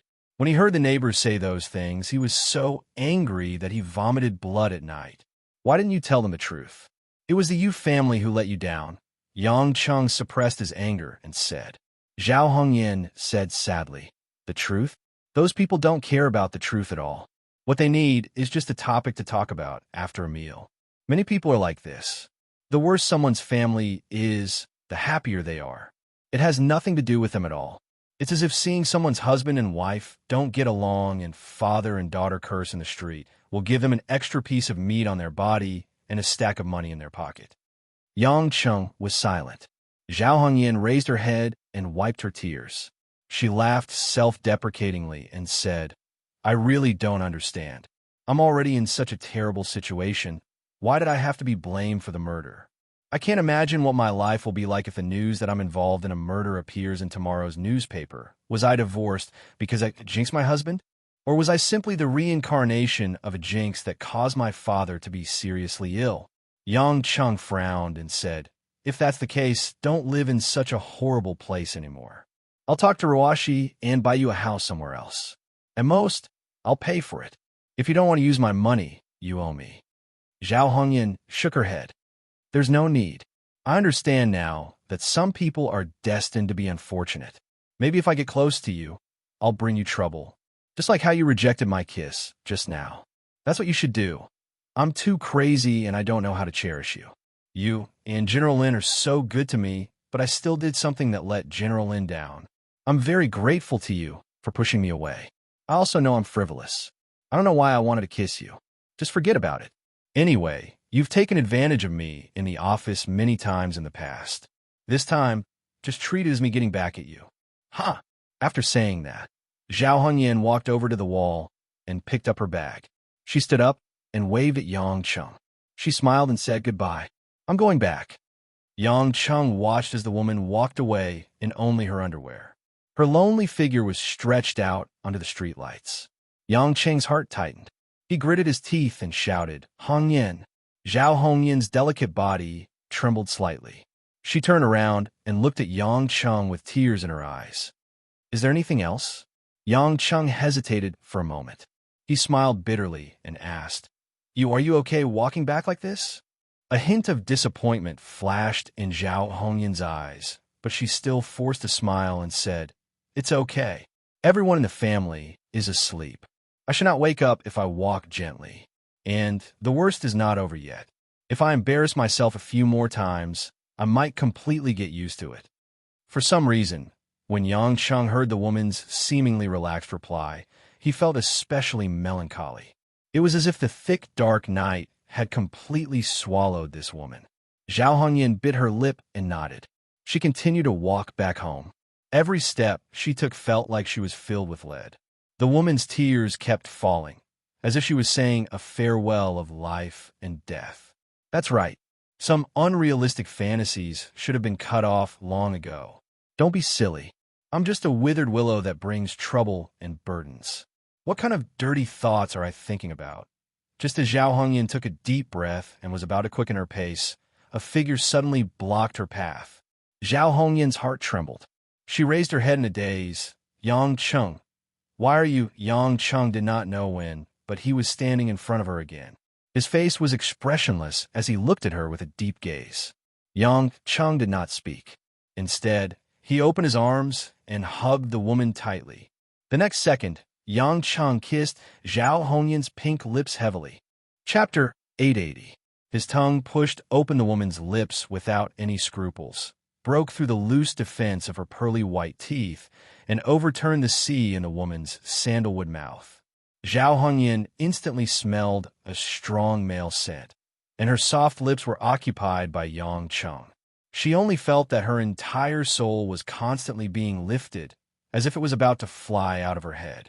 Her mind was blank, and Zhao Hongyan instinctively let out a painful and excited moan. Yang Cheng kissed for nearly 2 minutes, making the woman almost unable to breathe, before he instantly left Zhao Hongyan's lips. At a close distance, Yang Cheng stared straight at the woman's red, crying eyes. If because I pushed you away, if because I refused your kiss so you think that you are a lowly, unneeded woman, then, now that I'm hugging you, I'm kissing you, do you still think that your existence is so meaningless, so painful and unfortunate? Zhao Hongyan stared blankly at the man who seemed to be angry, unable to say anything.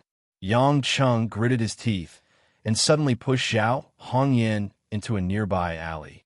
As soon as he turned around, the woman was directly pinned to the cement wall by his hands, and her body was pressed tightly against the ground. Because both of them were bare-chested and only wore underwear, their thighs were constantly rubbing. Zhao Hongyan didn't resist at all, as if she had forgotten where she was. She only looked at the man in front of her with tears in her eyes. Yang Cheng said in a hoarse voice, If I knew that the woman I saved from the Yu family was an unneeded woman who existed in this world as a complete tragedy, then I definitely wouldn't help that woman. Because all of this would only make her more and more unfortunate. And because this woman isn't worthy of me saving. Zhao Hongyan, if you really feel that your fate is hopeless, tell me now. I can let you die a quick and painless death. Do not doubt that killing is nothing to me. In any case, when the sun rises tomorrow, you'll turn into a vicious murderer who will be hated by everyone. No one will believe that the murderer is a vampire. Liu Yao's fans will only see you as their worst enemy. Eggs will be thrown at you on the streets. People will look at you with disdain when you go to work, and you might even be suspended from your job because everyone will see you as a murderer. Look, what's the point of living anymore? How about it? Do you want to die now? The man's words were like sharp arrows, stabbing into Zhao Hongyan's heart. Zhao Hongyan's heart twisted with grief. She took a deep breath and closed her eyes. Half a minute later, the woman opened her eyes again and stared at Yang Cheng, with a complicated expression. Yang Cheng, if I was a woman who was rotten to the core and didn't want to die for nothing, could you not kill me? Zhao Hongyan asked in a daze. Yang Cheng said coldly, that depends on how bad you are. Zhao Hongyan suddenly smiled seductively. She stretched out her delicate neck and kissed Yang Cheng's chin. After that, she licked Yang Cheng's stubble with her pink tongue. What if I seduce you to sleep with me, even though I know that I've let General Lin down? A strong sense of ambiguity spread through the air. Yang Cheng felt that even his breath was pink. The air was filled with drugs that made his adrenaline rush. Zhao Hongyan seemed to have let go of all her restraints and turned into a slave who was completely captivated by the fire of passion. At this moment, all she wanted to do was to die together with the man in front of her. What ethics? What gratitude? What modesty? If a person's fragile world of dignity collapsed, what was the point of all that? Instead of painfully losing everything and sinking into the sea of sorrow, a woman chose to use the craziest method to explode with her truest desire. Even if he was scolded, even if he was despised, at least he followed his innermost heart. Gradually, Zhao Hongyan's two flawless legs began to slide and rub against Yang Cheng's thighs. The tender white flesh on the inside of his thighs continuously stimulated Yang Cheng's skin. When a calf unknowingly followed Yang Cheng's crotch to that man's majestic area, it paused for a moment. Zhao Hongyan's face was as red as the morning sun. Her heart was beating faster and faster. The strong stimulation of female hormones made her even more daring. You're already aroused. You're about to burst here. Zhao Hongyan was a little pleased with herself. She bit her lips and said in a low and hoarse voice, what a daring woman. I've always been. Zhao Hongyan licked her lips, and her eyes were like silk. It's just that I don't want to seduce a married man like you. Is this considered a provocation? Yang Cheng smiled evilly. Zhao Hongyan tilted her head and said softly, I guess so. It wasn't Yang Chen's first time coming into contact with this woman's legs. In fact, back when he was still in the public relations department, he had once followed along this pair of beautiful legs. Through the black lace stockings, he reached his hand under her skirt and enjoyed the scenery.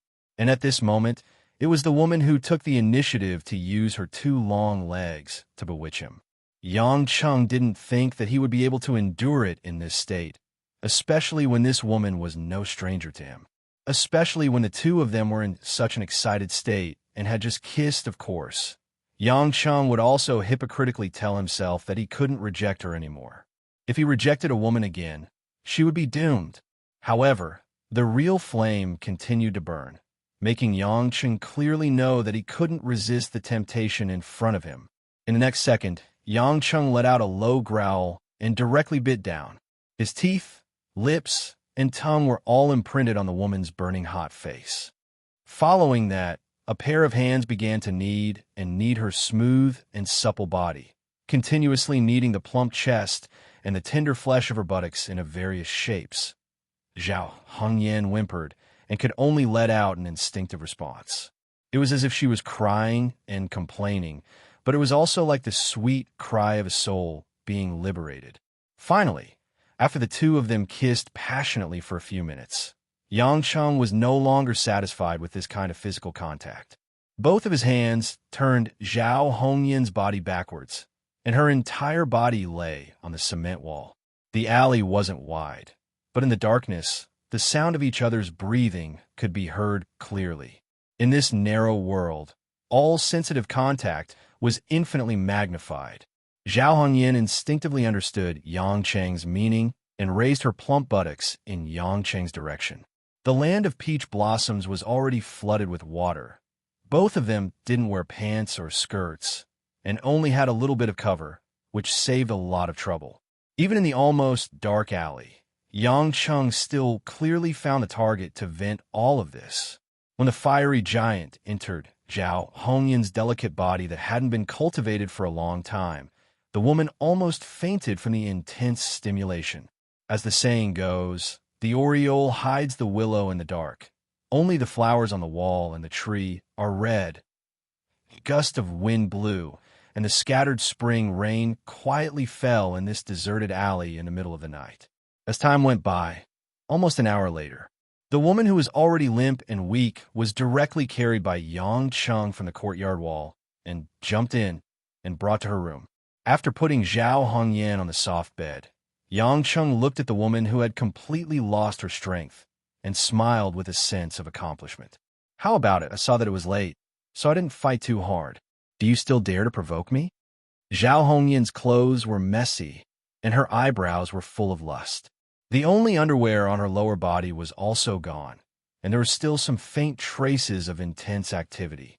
The woman chuckled and said, I was just thinking about how to continue provoking you in the future without my boss finding out.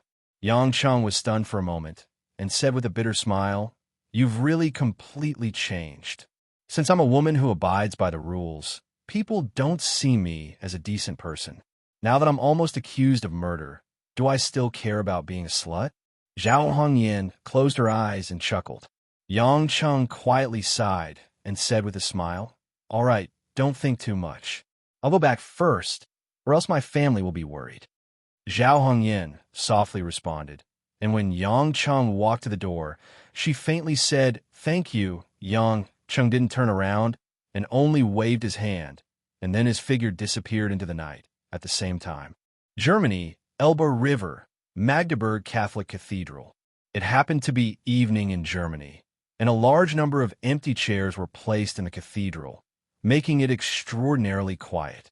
In front of this solemn cathedral, under a huge golden cross, a brown-haired man who wasn't tall but had a straight back was silently standing there. He wore a black suit and a red tie, and his skin was pale with a kind of evil charm. He looked like he was in his 30s, but the depth of his eyes made it hard to accurately judge his age.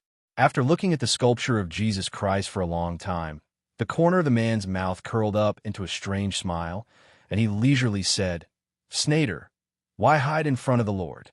As soon as he finished speaking, a strong, bald white man in the same suit appeared at the back of the stairs, and with a solemn face, he knelt on one knee. Your Highness, I've received a message, and it might be related to Count Drogba, Snyder said coldly. The man turned around and said with some interest, Oh, that kid finally appeared? Chapter 881. Actually, we're not sure yet, Snyder said, but Camarilla received a message from Huaxia saying that some vampires had injured people, so Camarilla has sent Lilith, the witch from the Vanjua clan, and Lafayette, the torturer from the Brute clan, to Zhonghai and Huaxia to search and investigate. Oh, the two kids went there? The man squinted his eyes and smiled.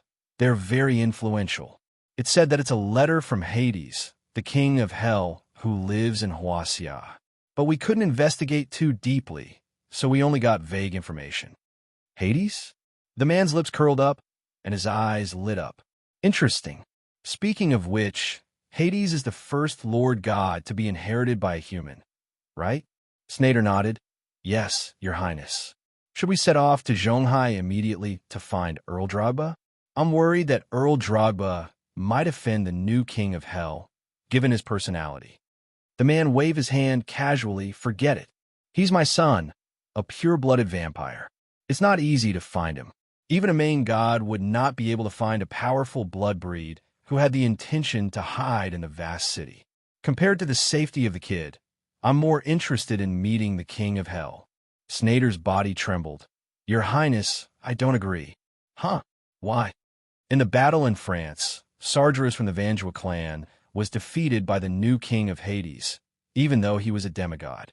His power is not something that we vampires can compete with, even someone as powerful as you.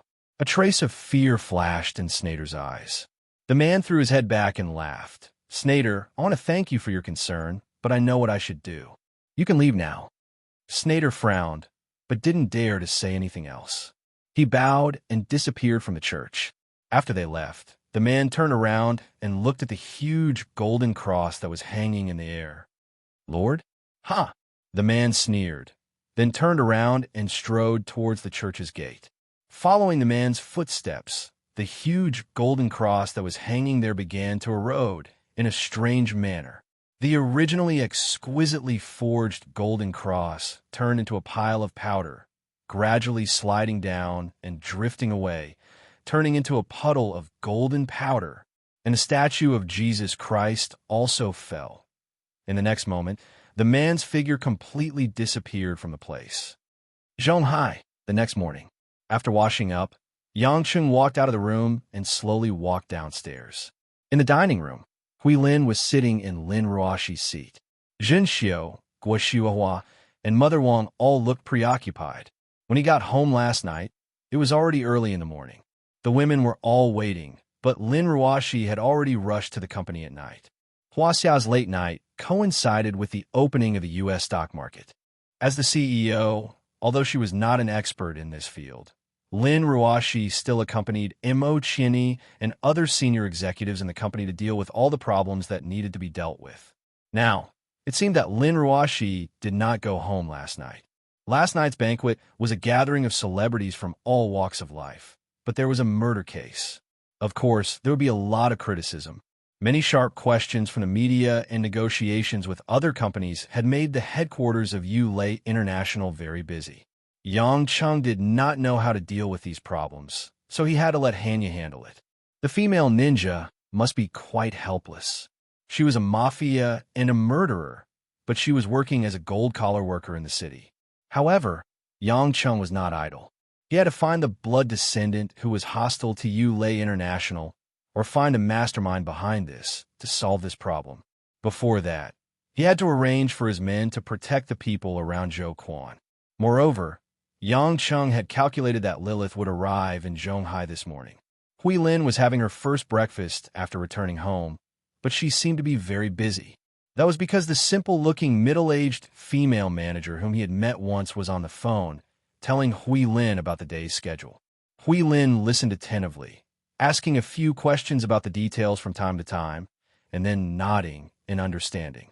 She seemed to be much more professional than before. When she saw Yang Cheng coming downstairs, Huilin hung up the phone and said hurriedly, "Brother Yang, now that something like this has happened to the company, are we still going to hold my concert in Zhonghai at the end of the month?" Yang Cheng nodded matter-of-factly. "The tickets have already been sold out. Are you going to stand your fans up?" "But," Huilin frowned and said, "I'm worried that someone will take advantage of the chaos to harm others. I don't want anyone to get hurt. There are tens of thousands of people at the concert. It's too easy for something to go wrong." Yang Cheng patted his chest and said, "There are still more than 10 days left. If I can't kill the culprit after so many days, how can I continue to work in the underworld?" Looking at Yang Cheng's pretentious expression, Huilin covered her mouth and chuckled. Then, she nodded her head confidently. Perhaps it was because Huilin rarely stayed at home. The breakfast was especially sumptuous. In order not to be too heavy, Guo Xuehua and Mother Wang asked Huilin about some interesting experiences in the entertainment industry. Jinxiu said with some regret, "It's a pity that I don't know anything. I can't help Sister Ruoxi, and I don't know anything about the concert. I can't help with anything." Yang Cheng chuckled and said, "Jinxiu, actually, if you go back to Korea and inherit the Star Moon Group, you will be richer than your Sister Ruoxi. By then, you can help with anything you want." Guo Xuehua hit Yang Cheng's shoulder and scolded jokingly, "What nonsense are you talking to, Jinxiu? You just got into a good university. Why are you going back to Korea? How did those people treat Jinxiu's parents back then? Why are you going back?" Yang Cheng smiled at Shanshan and took a steamed bun to eat. It was just a joke, but Jinxiu looked like she was thinking about it. "Brother Yang, do you really think it's good for me to go to Korea?" Jinxiu asked softly. Yang Cheng was stunned. He shook his head and said, "I'm just saying it casually. I'm only telling you this because you're looking for pressure. If you don't want to go back, no one can force you." Jinxiu pursed her lips and smiled, but there seemed to be something else in her eyes. Just as Yang Cheng ate a few mouthfuls of the steamed bun and was about to pick up the bowl of porridge, he suddenly noticed something and frowned. Guo Xuehua saw that her son's face suddenly turned ugly and asked in confusion, "What's wrong, Yang Cheng? Why you look so pale? Are you not feeling well?" At this moment, as a mother, she also forgot that her son didn't have a physique that would fall sick. After Yang Cheng put down the steamed bun, he said to Jinxiu, "Jinxiu, Go open the door. Jinxiu was stunned. Open the door? Is someone coming? We're already here. Yang Cheng was a little disinterested. Jinxiu nodded slowly, but she knew that Yang Cheng was not an ordinary person, so she jogged over to open the door. Mother Wang and Guoxiuhua were full of doubts, but they could feel that the person who came was not someone that Yang Cheng would welcome. When the door was opened, Jinxiu, who was standing at the door, was obviously stunned. Then, a look of hatred appeared in her eyes. A tall and strong young man, wearing a loose dark green military jacket with a star on his shoulder, walked in slowly. He was holding a bouquet of bright purple and red flowers that looked like they were still dripping dew. This man was Yang Lai, whom they hadn't seen for a long time.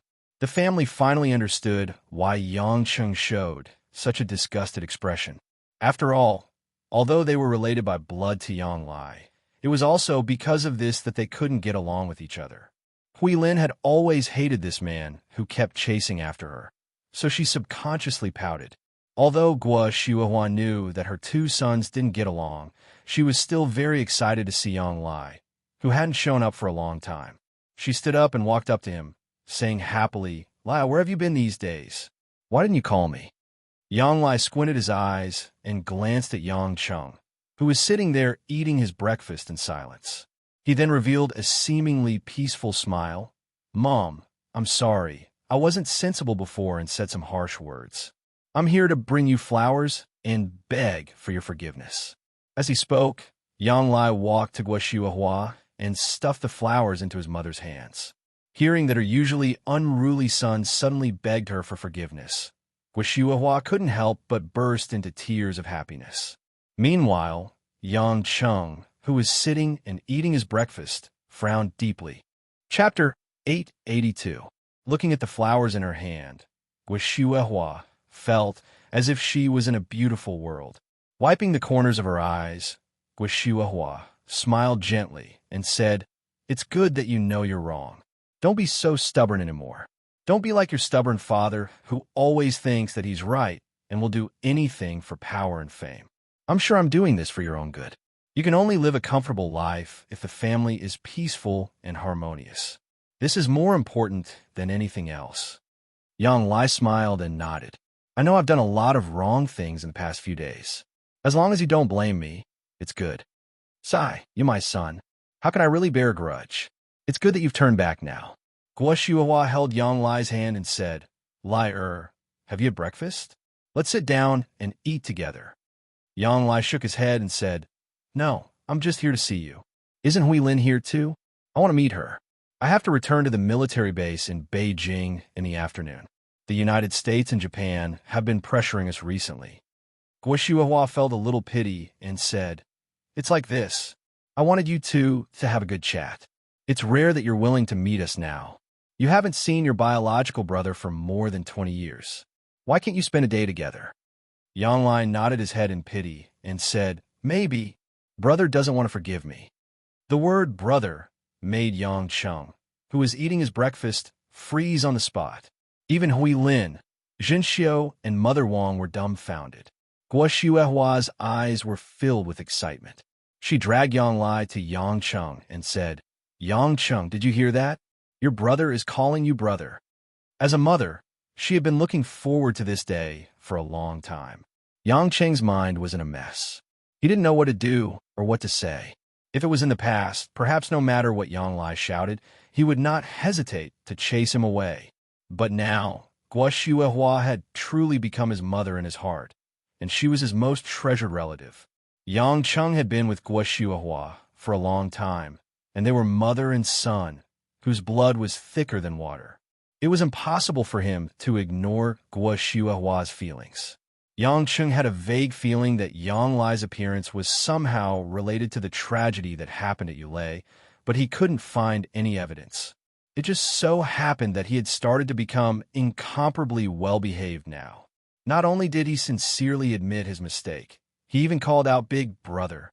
This was much more difficult to deal with than Yang Lai punching and kicking him as soon as he entered the room. Is that so?" Yang Cheng couldn't be bothered to look at Yang Lai, and he replied in a non-committal manner. Guoxiuhua sighed and smiled at Yang Lai. "Lai, you have done too many things to let your brother down in the past.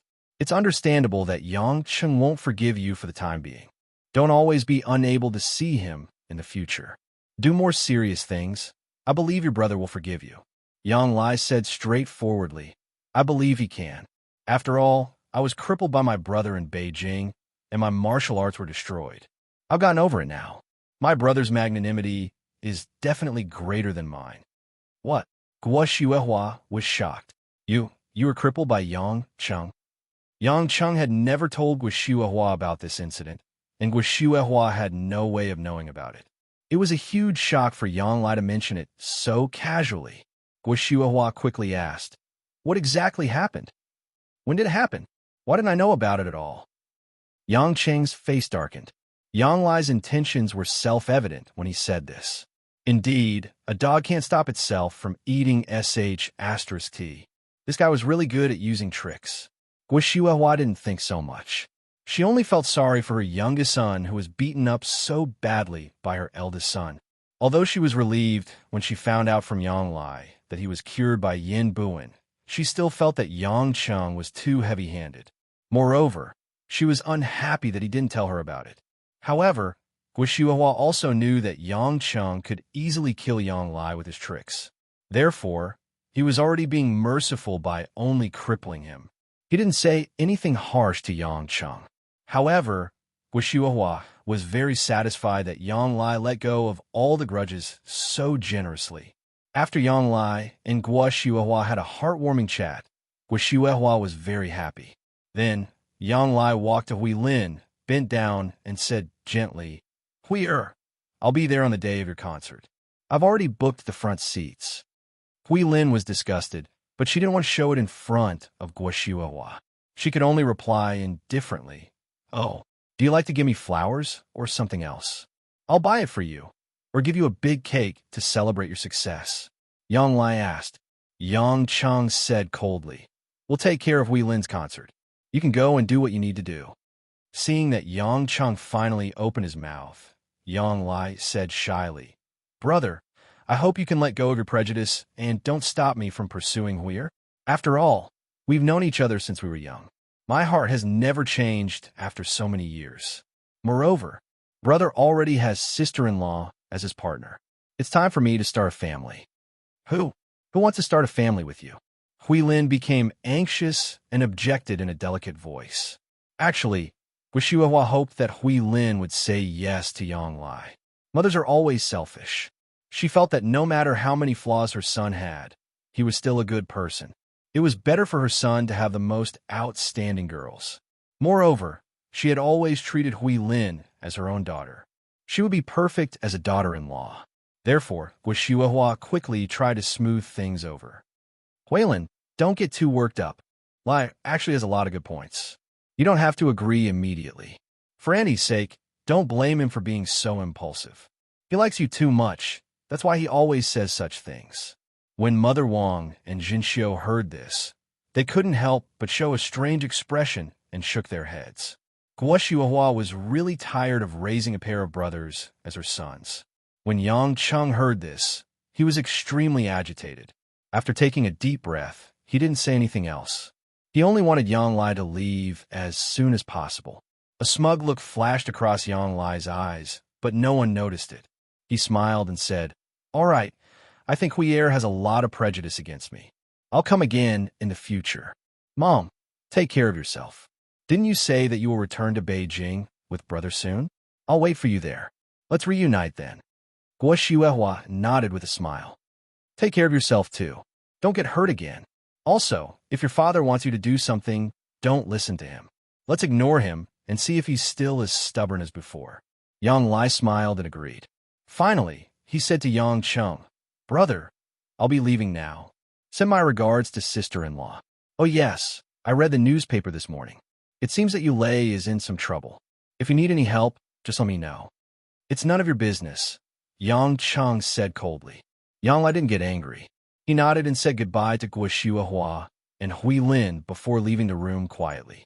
After Yang Lai left, Guo Xuehua sighed helplessly and said to Yang Cheng, Yang Cheng, I know you're upset, but people change. Lai isn't a bad person. He was instigated by his father to do some domineering things. As his brother, you should be broad-minded.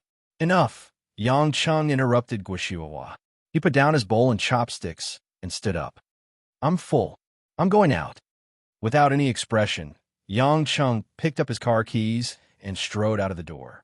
Guoshiwa wanted to stop him, but she reached out her hand and gave up. She stood there dejectedly with a sad look on her face. Huilan's eyes were full of sympathy. She pouted and said, Auntie Gua, you are hurting Brother Yang's heart by doing this. He has suffered a lot, and made a lot of effort to reconcile with you. If you help Yang Lai like this, Brother Yang will definitely feel uncomfortable. Guo Shuihua was surprised that Hui Lin was helping Yang Cheng to complain to her, but she shook her head and said sadly, I know that I might be unfair to Yang Cheng, but Yang Cheng is his brother, and he's more capable than Lai Er. Lai Er has suffered a lot. I can't always stand on Yang Cheng's side and lecture him. To all of you, Yang Cheng is indeed more important. But to me, he's like a piece of meat that fell from my stomach. I can't bear to hurt any of them. This time, everyone was silent. Wang Ma seemed to be able to understand Guo Shuihua's feelings. She patted Guo Shuihua's arm to comfort her. At this moment, Yang Chun, who walked out of the door, didn't start the car immediately. Instead, he sensed for a moment and chased after Yang Lai. Chapter 883. Yang Lai's camouflage-colored Hummer H2 was parked quite a distance away, and his footsteps towards the distant parking space weren't fast either. He looked left and right, as if he was admiring the surrounding secluded scenery, when Yang Cheng's lightning-fast figure suddenly appeared 3 meters in front of him. Blocking his way, Yang Lai seemed to be prepared and merely smiled slightly. Dear big brother, could it be that you can't bear for your little brother to leave? Yang Lai teased. Yang Cheng's eyes were like cold stars. Do you think that by acting like this, I will believe your nonsense? Yang Lai said helplessly, It seems that you have a deep prejudice against me, but this is understandable. After all, we used to be like life and death enemies. But I've thought it through now. After all, blood is thicker than water. We are blood brothers. Don't tell me you have the heart to continue like this and make our mother sad. Don't talk about Mom. You know very well in your heart. Did Mom give you your current body? Or did Yin Buin give it to you? Yang Cheng sneered. Yang Lai narrowed his eyes. I don't know what you're talking about. Didn't Yin Buin already disappear? I haven't seen him for a long time. Don't tell me that you didn't participate in the Yulei incident at all. I really didn't participate, Yang Lai said calmly. Big brother, although I know you don't like me, you can't just put all the black hats on my head. A fierce look flashed across Yang Cheng's eyes. He suddenly took a step forward and grabbed Yang Lai's collar with one hand. The military uniform directly fell to the ground. Listen, I'm not interested in hearing you call me that.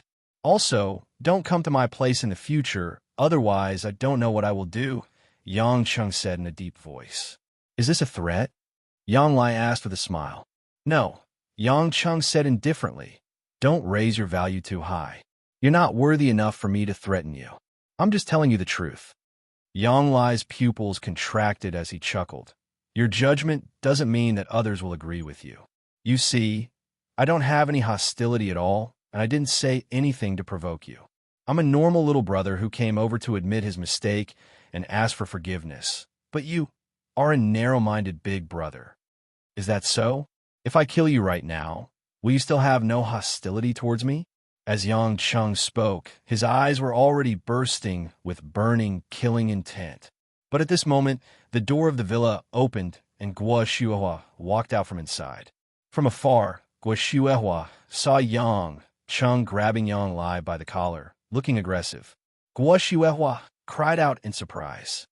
Yang Cheng, what are you doing? Let go of your brother. Guo Shuihua thought it was strange that Yang Cheng had left the house with the car keys, but she didn't see the car outside. She didn't expect to see such a frightening scene when she came out.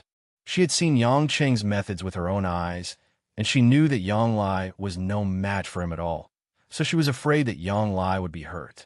Yang Lai's back was facing Guo Shuihua, and he sneered at Yang Cheng. Look, my brother, our mother, is scared by you. Yang Cheng's face was dark, and the veins on his arms were bulging. If he wanted to, he could smash Yang Lai's head with his palm. However, what if Yang Lai had the ability of a clone and came back to life? Then, it would be tantamount to an attempted murder, and Guoshuehua might completely break down. On the contrary, nothing would happen to Yang Lai. You want to use Mother as a shield? Yang Chung gritted his teeth, and he felt as if there was a lid on his heart, and the water inside was boiling.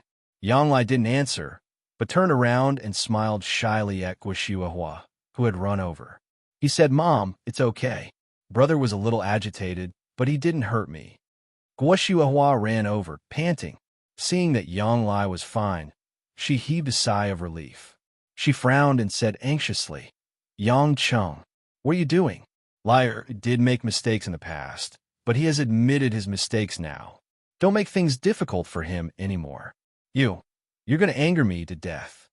Looking at Guoshuehua, who was worried about Yang Lai and scolding him, Yang Cheng's heart couldn't help but twitch. Yes, to this woman, no matter what atrocious things Yang Lai did, it wouldn't stop her from caring for her son. As long as Yang Lai died in his hands, or even if his death was related to him, even if she didn't hate him for the rest of her life, it would be a shadow that she would never be able to get rid of for the rest of her life. Yang Chung suddenly realized that something like family love could sometimes make people feel extremely satisfied and happy, but sometimes it could turn into an invisible cold knife that could kill people. But now, he couldn't really ignore this feeling anymore. The pain in his heart was indescribable. His arms trembled for a while, but he finally let go of Yang Lai. Yang Chung laughed at himself. It seems that a relationship of less than a year is no match for a relationship of 20 years. Forget it. I don't want to care about anything, and I don't want to say anything. I'm going to send breakfast to Ruashi. At least, I still have my own home. After that, Yang Chung walked to his car without looking back. Guoshuehua called out a few times in distress. She wanted to say a few more words, but Yang Chung didn't respond. Yang Lai's eyes flashed with a hint of gloominess, and the corner of his mouth showed a hint of smugness. 20 minutes later, with a gloomy mood, Yang Chung drove to the breakfast restaurant in a daze and bought a few sumptuous Cantonese breakfast meals. Because she had worked all night, with Lin Ruashi's temper, she definitely wouldn't eat or sleep, so Yang Chung thought of sending some over. Of course, Yang Chung didn't forget to send some to Mo Qianni and Lu Mingyu, who were also in the company. Mo Qianni wasn't in the office, so Yang Chung had to ask her assistant to send it to her, while Lu Mingyu was in a meeting with the people in the public relations department. Yang Chung couldn't directly send it, so he had to put it on the desk in her office. After sorting out his mood, Yang Chung hoped that he didn't look so bad, and then he took the elevator to the floor of Lin Ruashi's CEO office. Before entering the office, he passed by the CEO's assistant office. Zhao Hongyan looked radiant. She was wearing a light pink off-shoulder floral dress, which wrapped around her voluptuous and graceful figure. She was busy with her work. Seeing Yang Chung come in, Zhao Hongyan seemed to recall the beautiful scene in the dark alley last night. Her face couldn't help but blush, but she didn't seem too embarrassed. She asked with a smile, "Are you sending breakfast to General Lin?" Yang Chung nodded and asked with a smile, "Are you better? The news is out in the newspaper." For Zhao Hongyan, there was actually no love between a man and a woman. It was just an ordinary man's love for a woman. Yang Chung could probably understand Zhao Hongyan's feelings about him. She lacked a man to rely on, and her heart was empty and lonely. When she needed help, it was inevitable that she would want to get close to the man she trusted the most. Therefore, Yang Chung didn't want to take this woman for himself like how he treated Lu Mingyu, nor did he want to break off contact with her because of one night of sex. As a close friend, it might be a good choice. Much better. Thank you for helping me prepare my heart. Zhao Hongyan pursed her lips and smiled. I'm very busy. I haven't finished what General Lin told me to do. You can go in. Yang Chung saw that the woman didn't seem to be worried, so he was relieved. If he wasn't afraid that Zhao Hongyan would have a psychological burden because of the murder case and last night's incident, Yang Chung would be a little embarrassed to come and chat with a woman so early in the morning. Walking to the office, Yang Cheng knocked on the door. After hearing Lin Ruoshi's reply, Yang Cheng opened the door and walked in. Lin Ruoshi was typing something quickly in front of the computer. Her eyebrows were slightly furrowed, and there was a thin layer of frost on her pretty face that seemed difficult to melt. Seeing Yang Cheng enter the office with a big bag of breakfast, a trace of gentleness flashed across the woman's eyes. She said softly, "Take a seat first. I'll eat after I finish grading these documents." Before Yang Cheng could say anything, seeing that Lin Ruoshi was so cooperative, he couldn't help but ask curiously, "Why are you so obedient today? I used to have to coax you to eat." Lin Ruoshi suddenly stopped her fingers and turned her head. She flicked her hair and said with a faint smile, "I can tell that you're in a bad mood. If I still want you to coax me at a time like this, then I'd be too insensible, wouldn't I?" Chapter 884. Yang Cheng stood rooted to the ground, stunned. "How did you know?" Lin Ruoshi pouted and rolled her eyes cutely. She didn't look too tired even though she hadn't slept all night. Under normal circumstances, with your introverted personality, you would definitely go to the farmer's market to buy breakfast. However, you bought a Cantonese morning tea on the way to the company, so it means that you were a little absent-minded and thinking about other things. Also, your voice would usually enter the office the moment you opened the door, and you would even shout for me outside the door. But now, you opened your mouth before I did, which means that you're very depressed. You're a heartless person who wouldn't react even if someone pointed a gun at your head. There's no other possibility for you to have such a big emotional drop, except for the people you care about. You're not a man who worries about the country and the people. But since you don't look anxious and only have a gloomy face, it's definitely not because someone is in danger, but because you're upset and hurt by someone you care about. Lin Ruoshi typed on the keyboard as she rambled on with her analysis. Yang Cheng was stunned. This woman only glanced at him, and she could actually detect so much. Also, Chinny and Mingyu are in the company, and it's impossible for the other vixens to interact with you so early in the morning. Besides, they only know how to please you, and it's impossible for them to make you feel uncomfortable. So, the only person who can make you look like this is someone from the Yang family. The one in Beijing won't have any disputes with you, and the one in the military has been busy with coastal defense recently, so it's impossible for her to be in Zhonghai. So, the only possibility is that Mom or Yang Lai appear at the same time. Speaking up to this point, Lin Ruoshi hit the Enter key on the keyboard and finished editing the document at the same time. "Hubby, am I right? I'm pretty close, right?" Lin Ruoshi winked at Yang Cheng.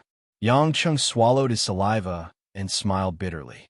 "Did you have this detective ability in the past, or did you practice it now?"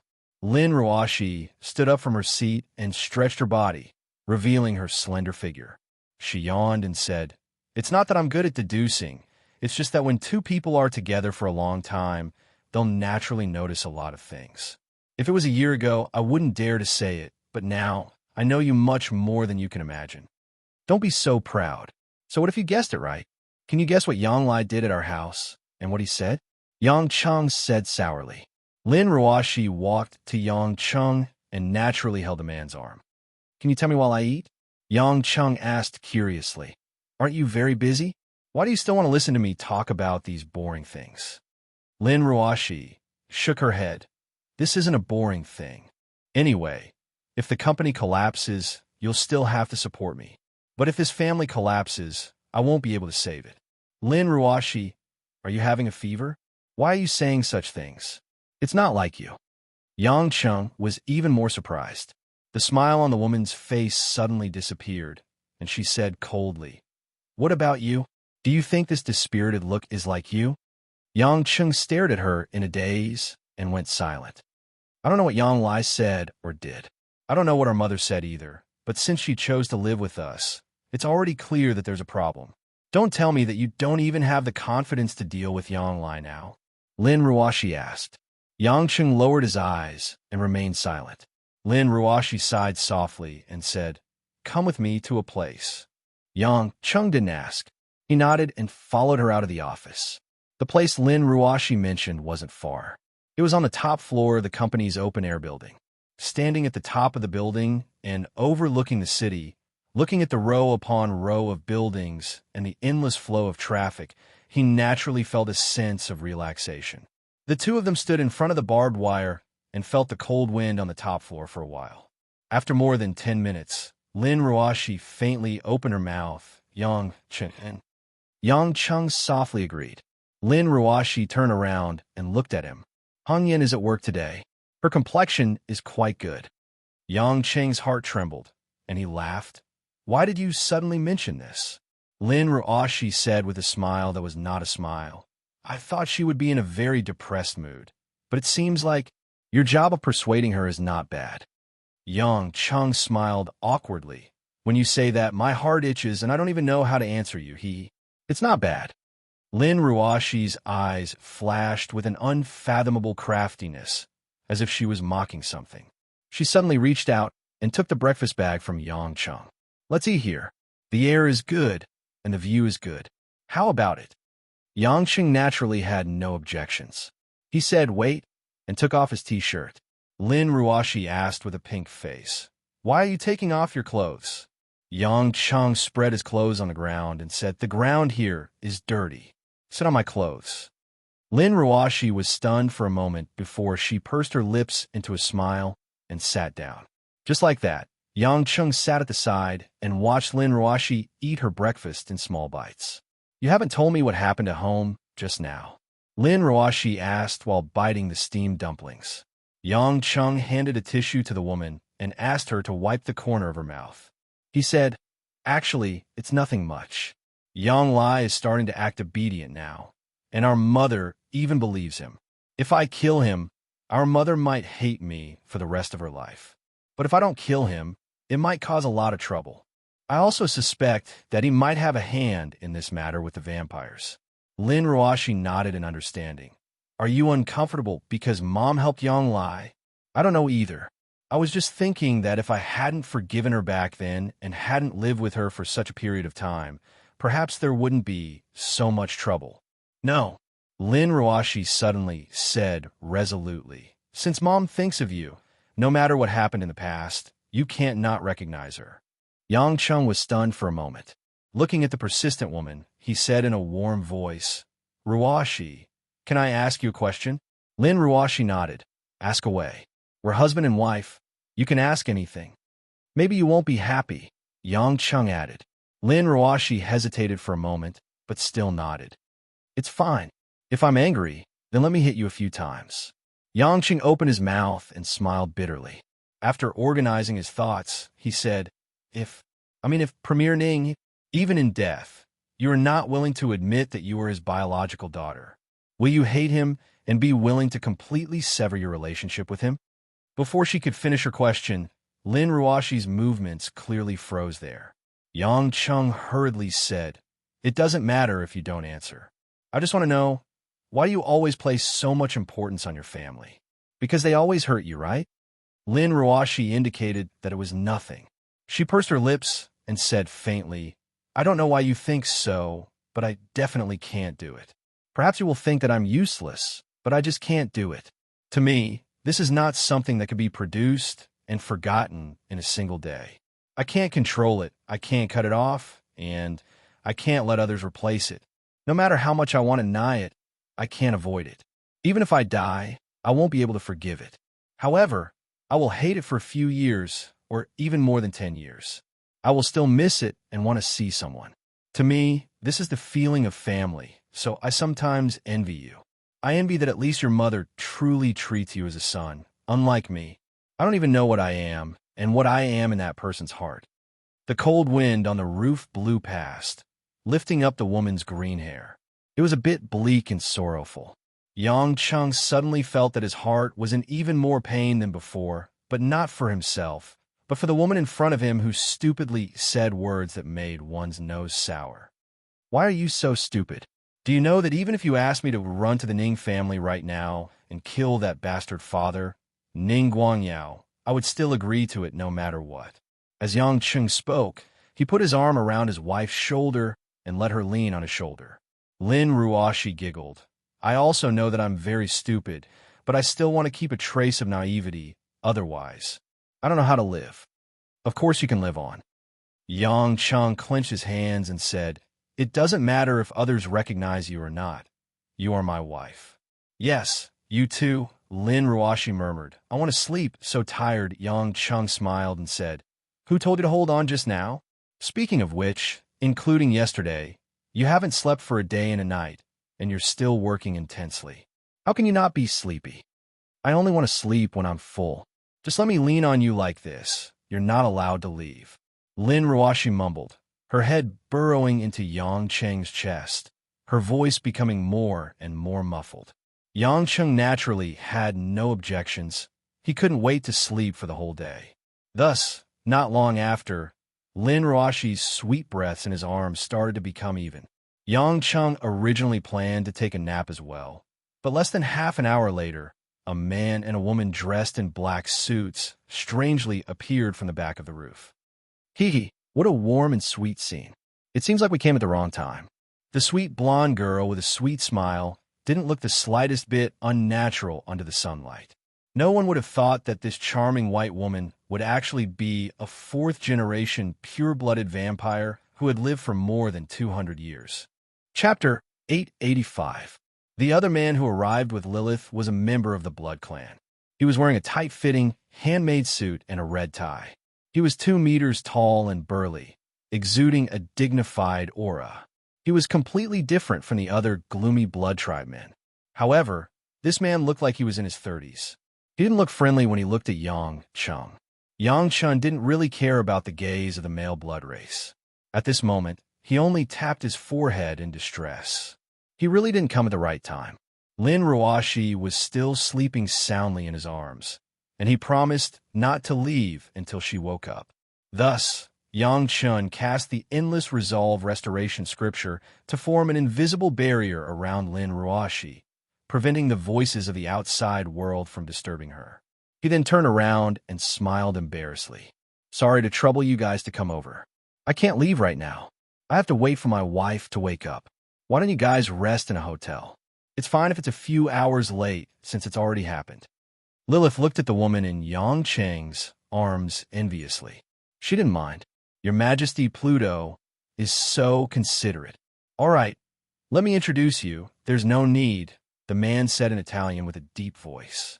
"Lafayette, the Marquis of the Brute Clan. He's Lilith's fiancé." Yang Cheng was stunned. This guy was interesting. What kind of introduction was that? "Lafayette!" Lilith screamed angrily. "Go back to your hometown in Italy if you keep this up." Yang Cheng was glad that he had set up a barrier around Lin Ruashi. His voice would have woken up the woman in his arms. Lafayette's eyes were burning with passion. "Lilith, I've been pursuing you for 100 years. The engagement was between you and my father. Is it a mistake for me to mention that you're my fiancé in front of an outsider? I told you long ago that I never acknowledged that engagement. It was just a verbal joke. It didn't count at all," Lilith said with her eyes wide open. Yang Cheng sighed and said, "I say, if you two are quarreling, then go somewhere else. I was just about to take a nap with my wife." "No," Lilith quickly explained. "Your Majesty Pluto, don't listen to his nonsense. That was just a casual conversation between my father and his father." Yang Cheng waved his hand. "There's no need to explain. I'm not interested in knowing." Lafayette glared at Yang Cheng. "Ever since Lilith saw you, she's been treating me coldly. Pluto, you have a wife. What did you do to my fiancé?" "Lafayette." Lilith was so angry that her eyes were bloodshot. "I let you come because of Camarilla's decision. I have no right to interfere. But it doesn't mean that you could be so rude to our ally, Pluto.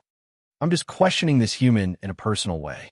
There's nothing wrong with what I did for my fiancé," Lafayette said fiercely. Yang Cheng was confused. He didn't do anything to Lilith.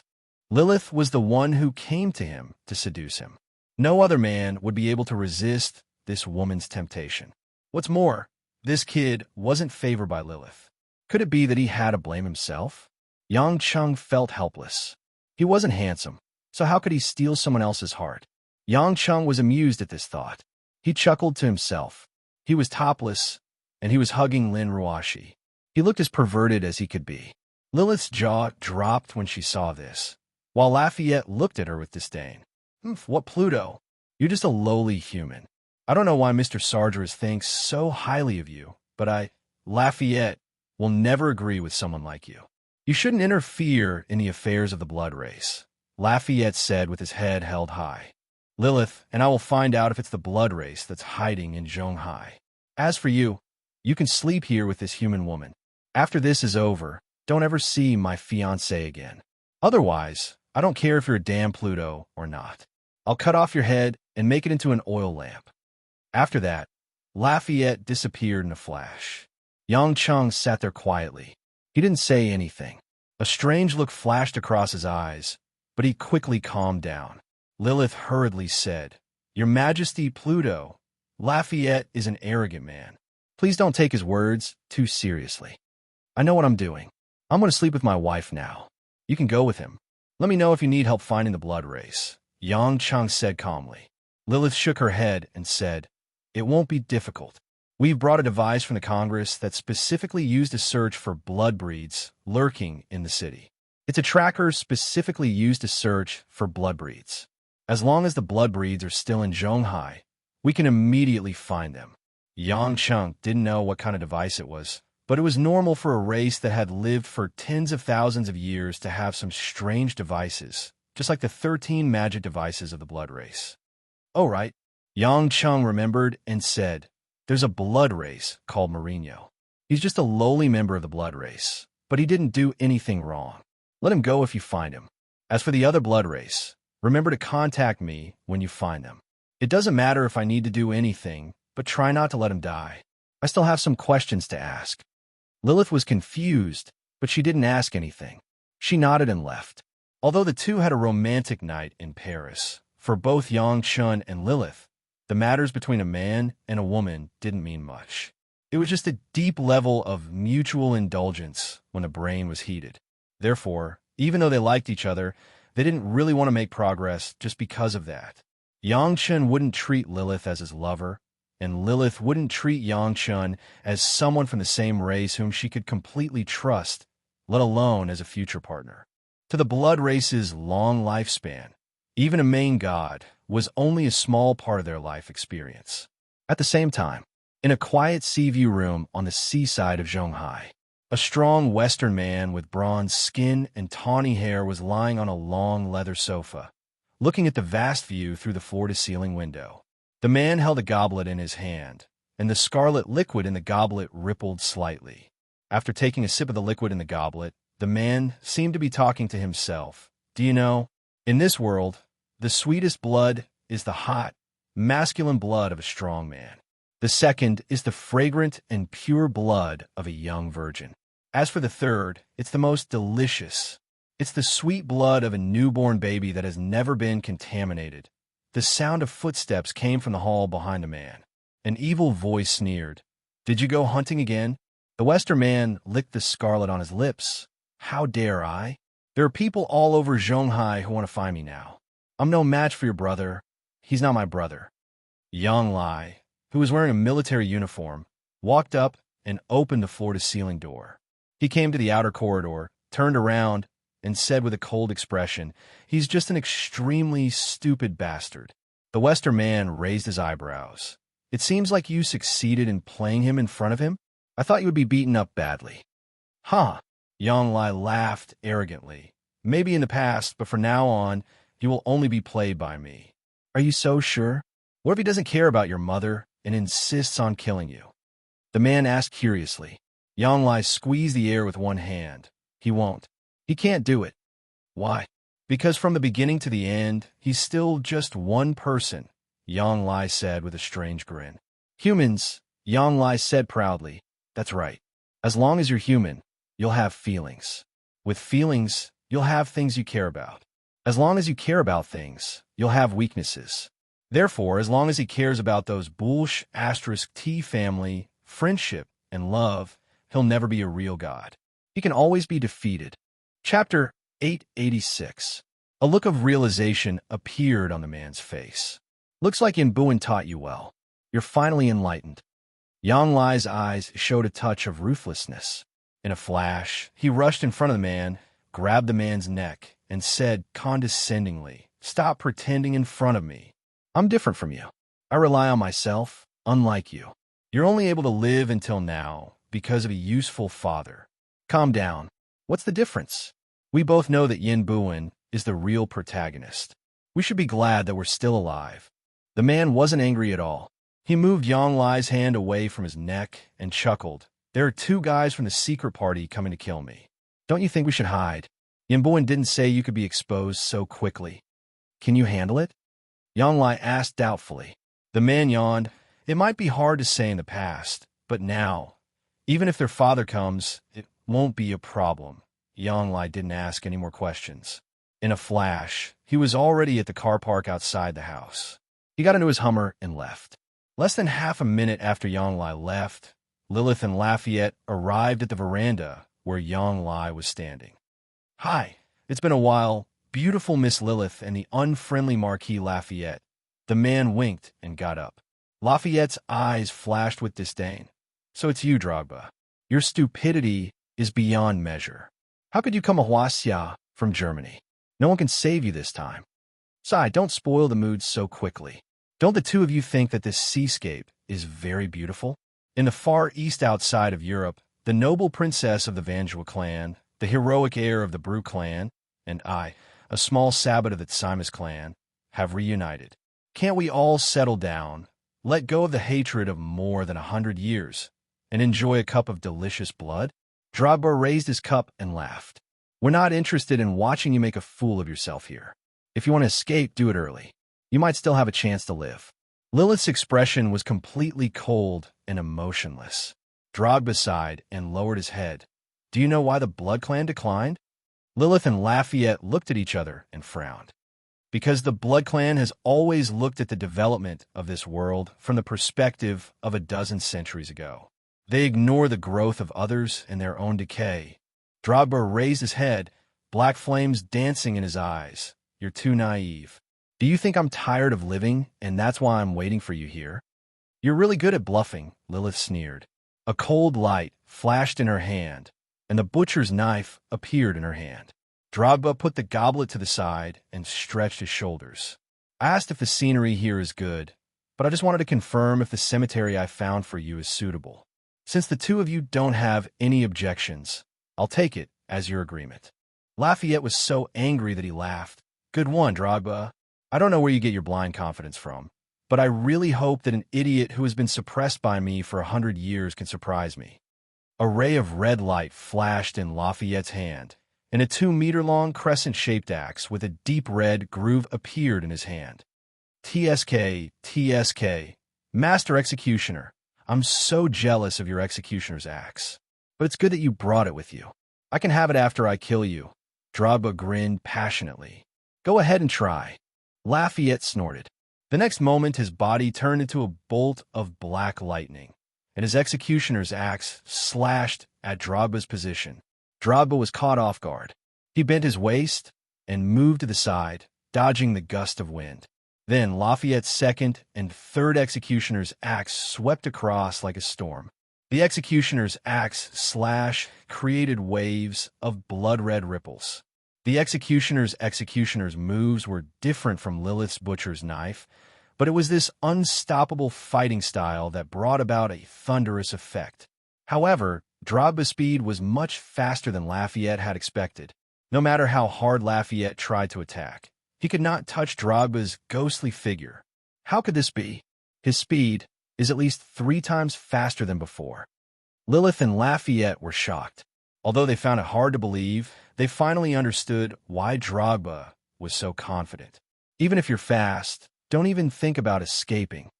Lafayette swung his axe in a spiral, and a layer of blood-red mist covered an area of more than 100 square meters. Then, the blood cloud became a part of the axe. As Lafayette swung it, the blood cloud turned into a giant axe, creating a thunderous sound in the air. Just as Drogba was about to dash out of the area, the speed of the blood cloud condensation wasn't any slower than his movement technique. It formed a battle axe right in front of him and chopped at his waist. Drogba tapped the ground with the tip of his foot, trying to escape the heavy blow from above. However, before he could do so, Lilith, who had been waiting for an opportunity, suddenly jumped up and chopped down from above. Lilith was obviously much faster than Lafayette, and it was difficult for Drogba to dodge. Finally, he was hit. Puff! The butcher knife and the axe chopped off half of Drogba's body and legs at the same time. Dark red blood splattered all over the ground. Lafayette and Lilith looked at each other and heaved a sigh of relief after withdrawing the crimson light from the two magic tools. To be honest, they were a little shocked by Drogba's sudden increase in strength. However, before they could relax, the situation changed. Drogba's body, which had already been smashed into pieces, actually moved. In a short time, all the blood and flesh were pulled by a strange force and gathered together, restoring Drogba's body to its original state. Drogba took a few deep breaths, and a hint of madness flashed in his eyes. Phew! Game time is over. I'm going to get serious now. How? How is that possible? Lilith was a woman after all, so she took a step back in shock. Lafayette mumbled to himself in a daze. Those who are injured by the axe will bleed because of the curse. Why? Why is this happening? Drogba said in disdain, I told you, the blood race is rotten because of their blind confidence in their combat power from a dozen centuries ago. Even the Lord gods who have been famous for tens of thousands of years are about to usher in the twilight of the gods, let alone you guys. What nonsense are you talking about? Don't think that you can beat us with your dirty tricks. Lafayette puffed out his chest, and his battle intent surged again. Sigh, forget it. There's no point in talking to you two who are about to die. Drogba shook his head in boredom. When he looked at the two again, his eyes were extremely dark and gloomy. I was just teasing you guys. Now, I'm going to get serious. Before he could finish his sentence, Drogba disappeared from where he was. He reappeared and struck Lafayette's jaw with his elbow. Lafayette screamed in pain, and before he could react, he was sent flying 8 meters into the air. Lilith quickly swung her butcher knife, leaving a trail of blood behind her. However, Drogba was already behind her, and his palm landed on Lilith's head. Smack! Lilith's body turned into a puddle of blood. Oh, blood clone? Lilith's true body appeared behind Drogba once again, and the butcher blade slashed down with a blade of light. Die! Uffed! Drogba's body turned into a puddle of blood as well. Lilith's eyes widened. She was tricked too. You're the one who's going to die. Drogba's hand landed on Lilith's back. Bang! With a muffled sound, Lilith's alluring body was sent flying dozens of meters. She spat out a mouthful of blood in midair and fell into the sea. Chapter 887. The Battle of the Blood Clan was like a series of ghostly shadows. A normal human's eyes would not be able to catch a trace of them. Lafayette was furious when he saw that Lilith was sent flying by Drogba. His entire body was engulfed in blood flames as he charged towards Drogba with his giant axe. Blood explosion. The axe brought up a thick cloud of blood that reeked of a fishy stench. Like an iceberg collapsing, it poured down on Drogba with the force of wind and thunder. Drogba grinned. It's such a waste to have such a murderous, demonic weapon in your hands. After he finished speaking, Drogba's clothes were torn to shreds. His muscles swelled up in a strange manner, glowing with a dark metallic luster. Come on, Drogba bellowed furiously. Without dodging, he welcomed the blood cloud that could devour and corrode everything. What shocked Lafayette was that when the bloody cloud touched Drogba's body, it was blocked by a strange force. It could not hurt him at all. How is this possible? This body is not the body of a blood clan. Lafayette suddenly realized that Drogba was a completely different person, but he had no time to hesitate. He brandished his axe and ruthlessly tore apart the blood cloud. Then he slashed at Drogba's neck with all his might. Without hesitation, Drogba raised his hand, and a mysterious force surged through his hand, catching the axe. Drogba grinned. Too weak. Drogba dashed forward and punched Lafayette's chest with all his might. Pooh! Pierce! Lafayette's eyes widened in anger as he roared and retreated. Since he did not hit Lafayette's heart, Lafayette did not die on the spot as he was a Blood Clan member. However, Lafayette was horrified to find out that the wound could not be healed by the powerful strength of the Blood Clan. That unfathomable power was constantly obstructing the recovery of his body, causing the precious blood of the vampires to continuously flow out of his wounds. What is this force? Are you still a Blood Clan? Lafayette panted as he questioned. Drogba ignored him and turned towards the direction of the sea. Lilith, who had just fallen into the sea, had already reappeared on the beach. She was panting heavily with blood at the corner of her mouth. The butcher's knife in her hand emitted a dazzling bloody light. Lilith licked the blood from the corner of her mouth, her wet blonde hair dripping with water.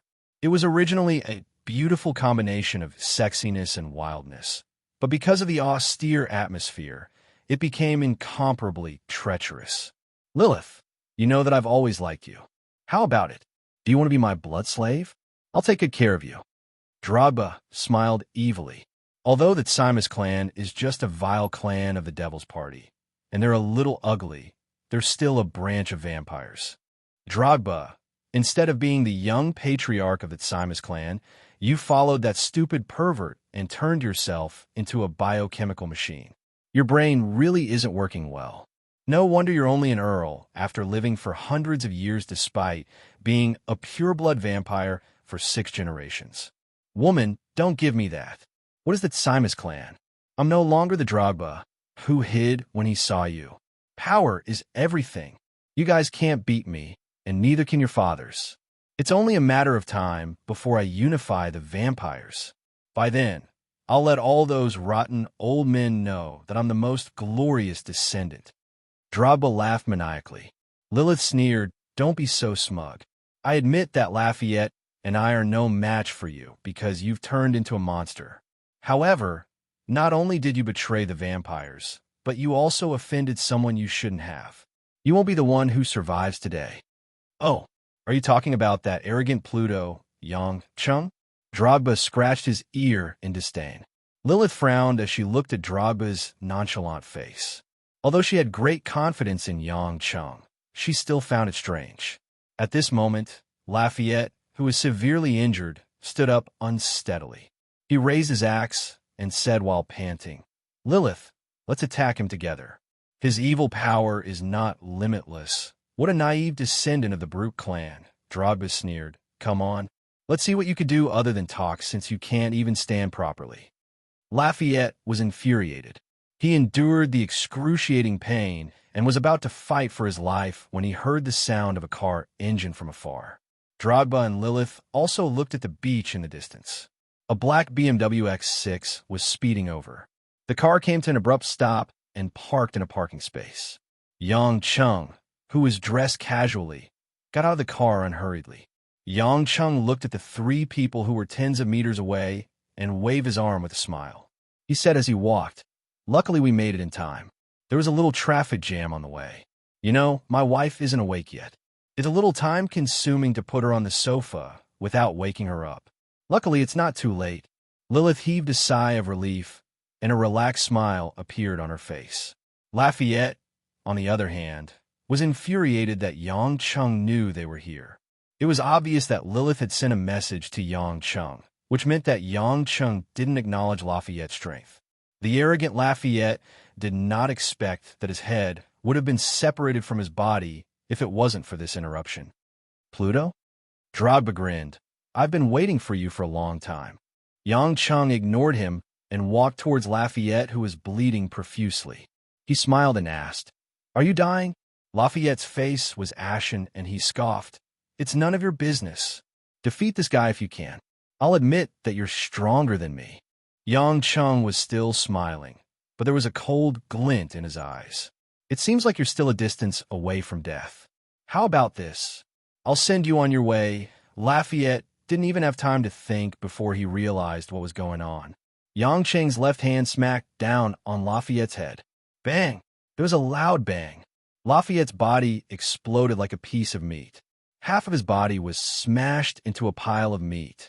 That head was heavily injured, directly splitting apart, the skull directly stuffed into his lower abdomen. Gradually, under the sunlight, the vampire's body quickly dried up, turning into a pile of charcoal that burned under the scorching sun.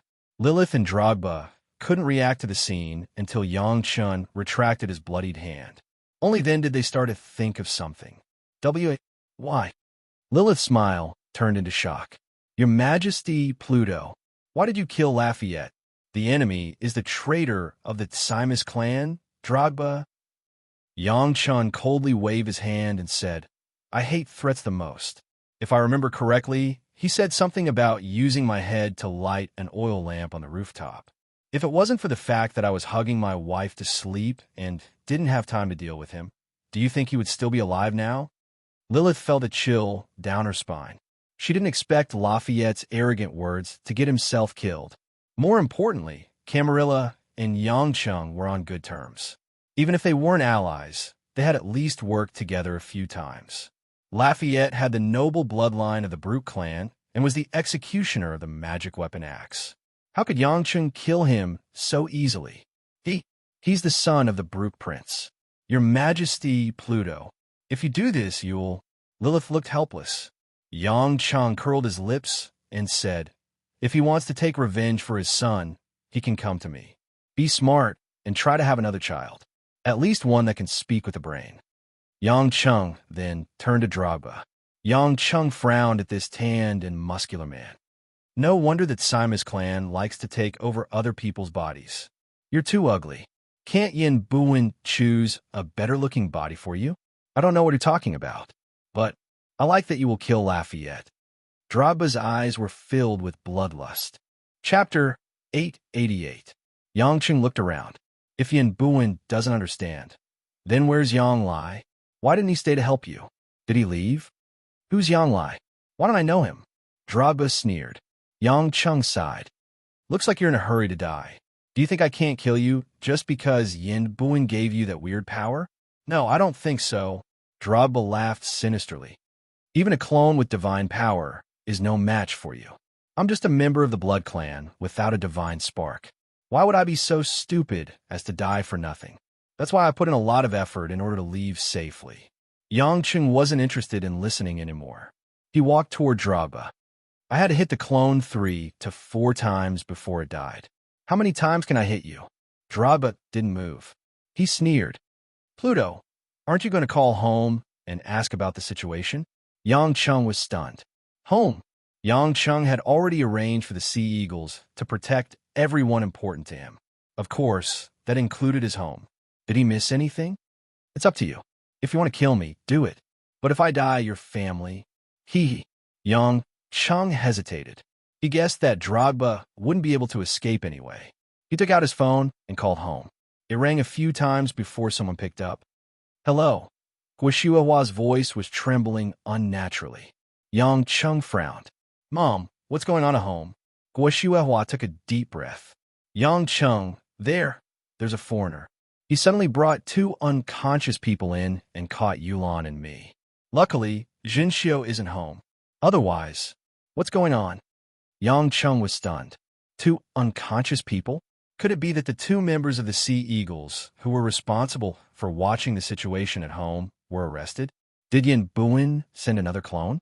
But if it wasn't a clone with Godhead, how could he knock them out without alerting the Sea Eagles? Could it be that Yin Buin had really built a Protoss army? Looking at Drogba's smug expression, Yang Cheng's expression briefly changed before he said, Mom, get that person to answer the phone. The phone was transferred, and a voice that stunned Yang Chung came through the phone. Your Majesty Pluto, do you remember me? Mourinho. A trace of enlightenment flashed through Yang Cheng's mind, and he instantly understood many things. Lilith, who was watching everything from not far away, was full of doubts when she saw Yang Cheng's astonished expression and heard the words Mourinho. That's right, it's me. Mourinho laughed excitedly on the phone. I really want to thank you for letting me avoid those annoying so-called nobles of Camarilla and let me come to your house easily. Yang Chung pinched the bridge of his nose. You're with them? Bingo, congratulations. You got it right, Mourinho said proudly. How about it? Isn't my acting exceptionally good? You seem to be moved by my acting last night. I really wanted to laugh at that time, but it was very hard to hold it in. Yang Cheng's face was completely gloomy, as if his whole person had fallen into a thick black cloud. Lilith couldn't help but ask, "Your Majesty Pluto, isn't that Mourinho the lowly person you asked us to let go? What happened to him?" Without waiting for Yang Cheng to speak, Drogba said contemptuously, "Let me tell you, Chick Lilith, that Mourinho acted out a perfect Shakespearean tragedy under the eyes of our great Pluto. For the sake of a human woman he was infatuated with, he tried his best to take revenge and even pretended that he was being used. Unfortunately, our Majesty Pluto believed it. To be more precise, someone was too naive to believe that a blood clan would fall in love with a lowly human woman. That singer, Lu Yao, was just a blood thrall kept by Mourinho. Mourinho was the one who killed her at the concert, and he was the one who said he would avenge her death. In the eyes of countless people, that woman may be a dazzling star, but in the eyes of us blood clans, she's just a pitiful worm who yearns for immortality. Her death can bring you trouble. It's a worthy death." Lilith looked at Yang Cheng in disbelief. She never thought that Yang Cheng would be used by them. Yang Cheng clenched his fists tightly, his scalp tingling. No wonder he could avoid the Sea Eagle's detection. He was a blood clan. Be it stealth or hypnosis, he could defeat the Sea Eagles in secret, so it wasn't surprising at all. What infuriated Yang Cheng the most was the fact that he was toyed with because of his kindness. He let the real culprit and the enemy escape right under his nose. "Now can I go?" Drogba spread his hands and grinned. "I don't think your Majesty Pluto will sacrifice the lives of your family just to take my life, right?" Drogba and Mourinho's plan was very thorough. Once Drogba was far away, Mourinho would bring Guishuahua and the others away. As long as they weren't caught by Yang Cheng, with their abilities and the secret help of Yin Buin, even if Lilith used a special tracking device, she might not be able to find them. At the same time, the captured Guishuahua and Wang Yulan would be the hostages to control Yang Cheng. At this point, Yang Cheng lowered his head and didn't say a word. Seeing this, Lilith persuaded, "Your Majesty Pluto, since things have come to this, let him live for a few more days. It's not your fault that he's cunning. Just don't let your family get hurt." Yang Cheng still didn't respond, as though he was deep in thought. Lilith thought that Yang Cheng was still struggling with his thoughts. Her charming face was full of worry. "Your Majesty Pluto, don't be impulsive. Drogba isn't an ordinary blood clan. He's the son of Prince Raphael of the Tsimus clan. In fact, killing him might attract Prince Raphael's hostility.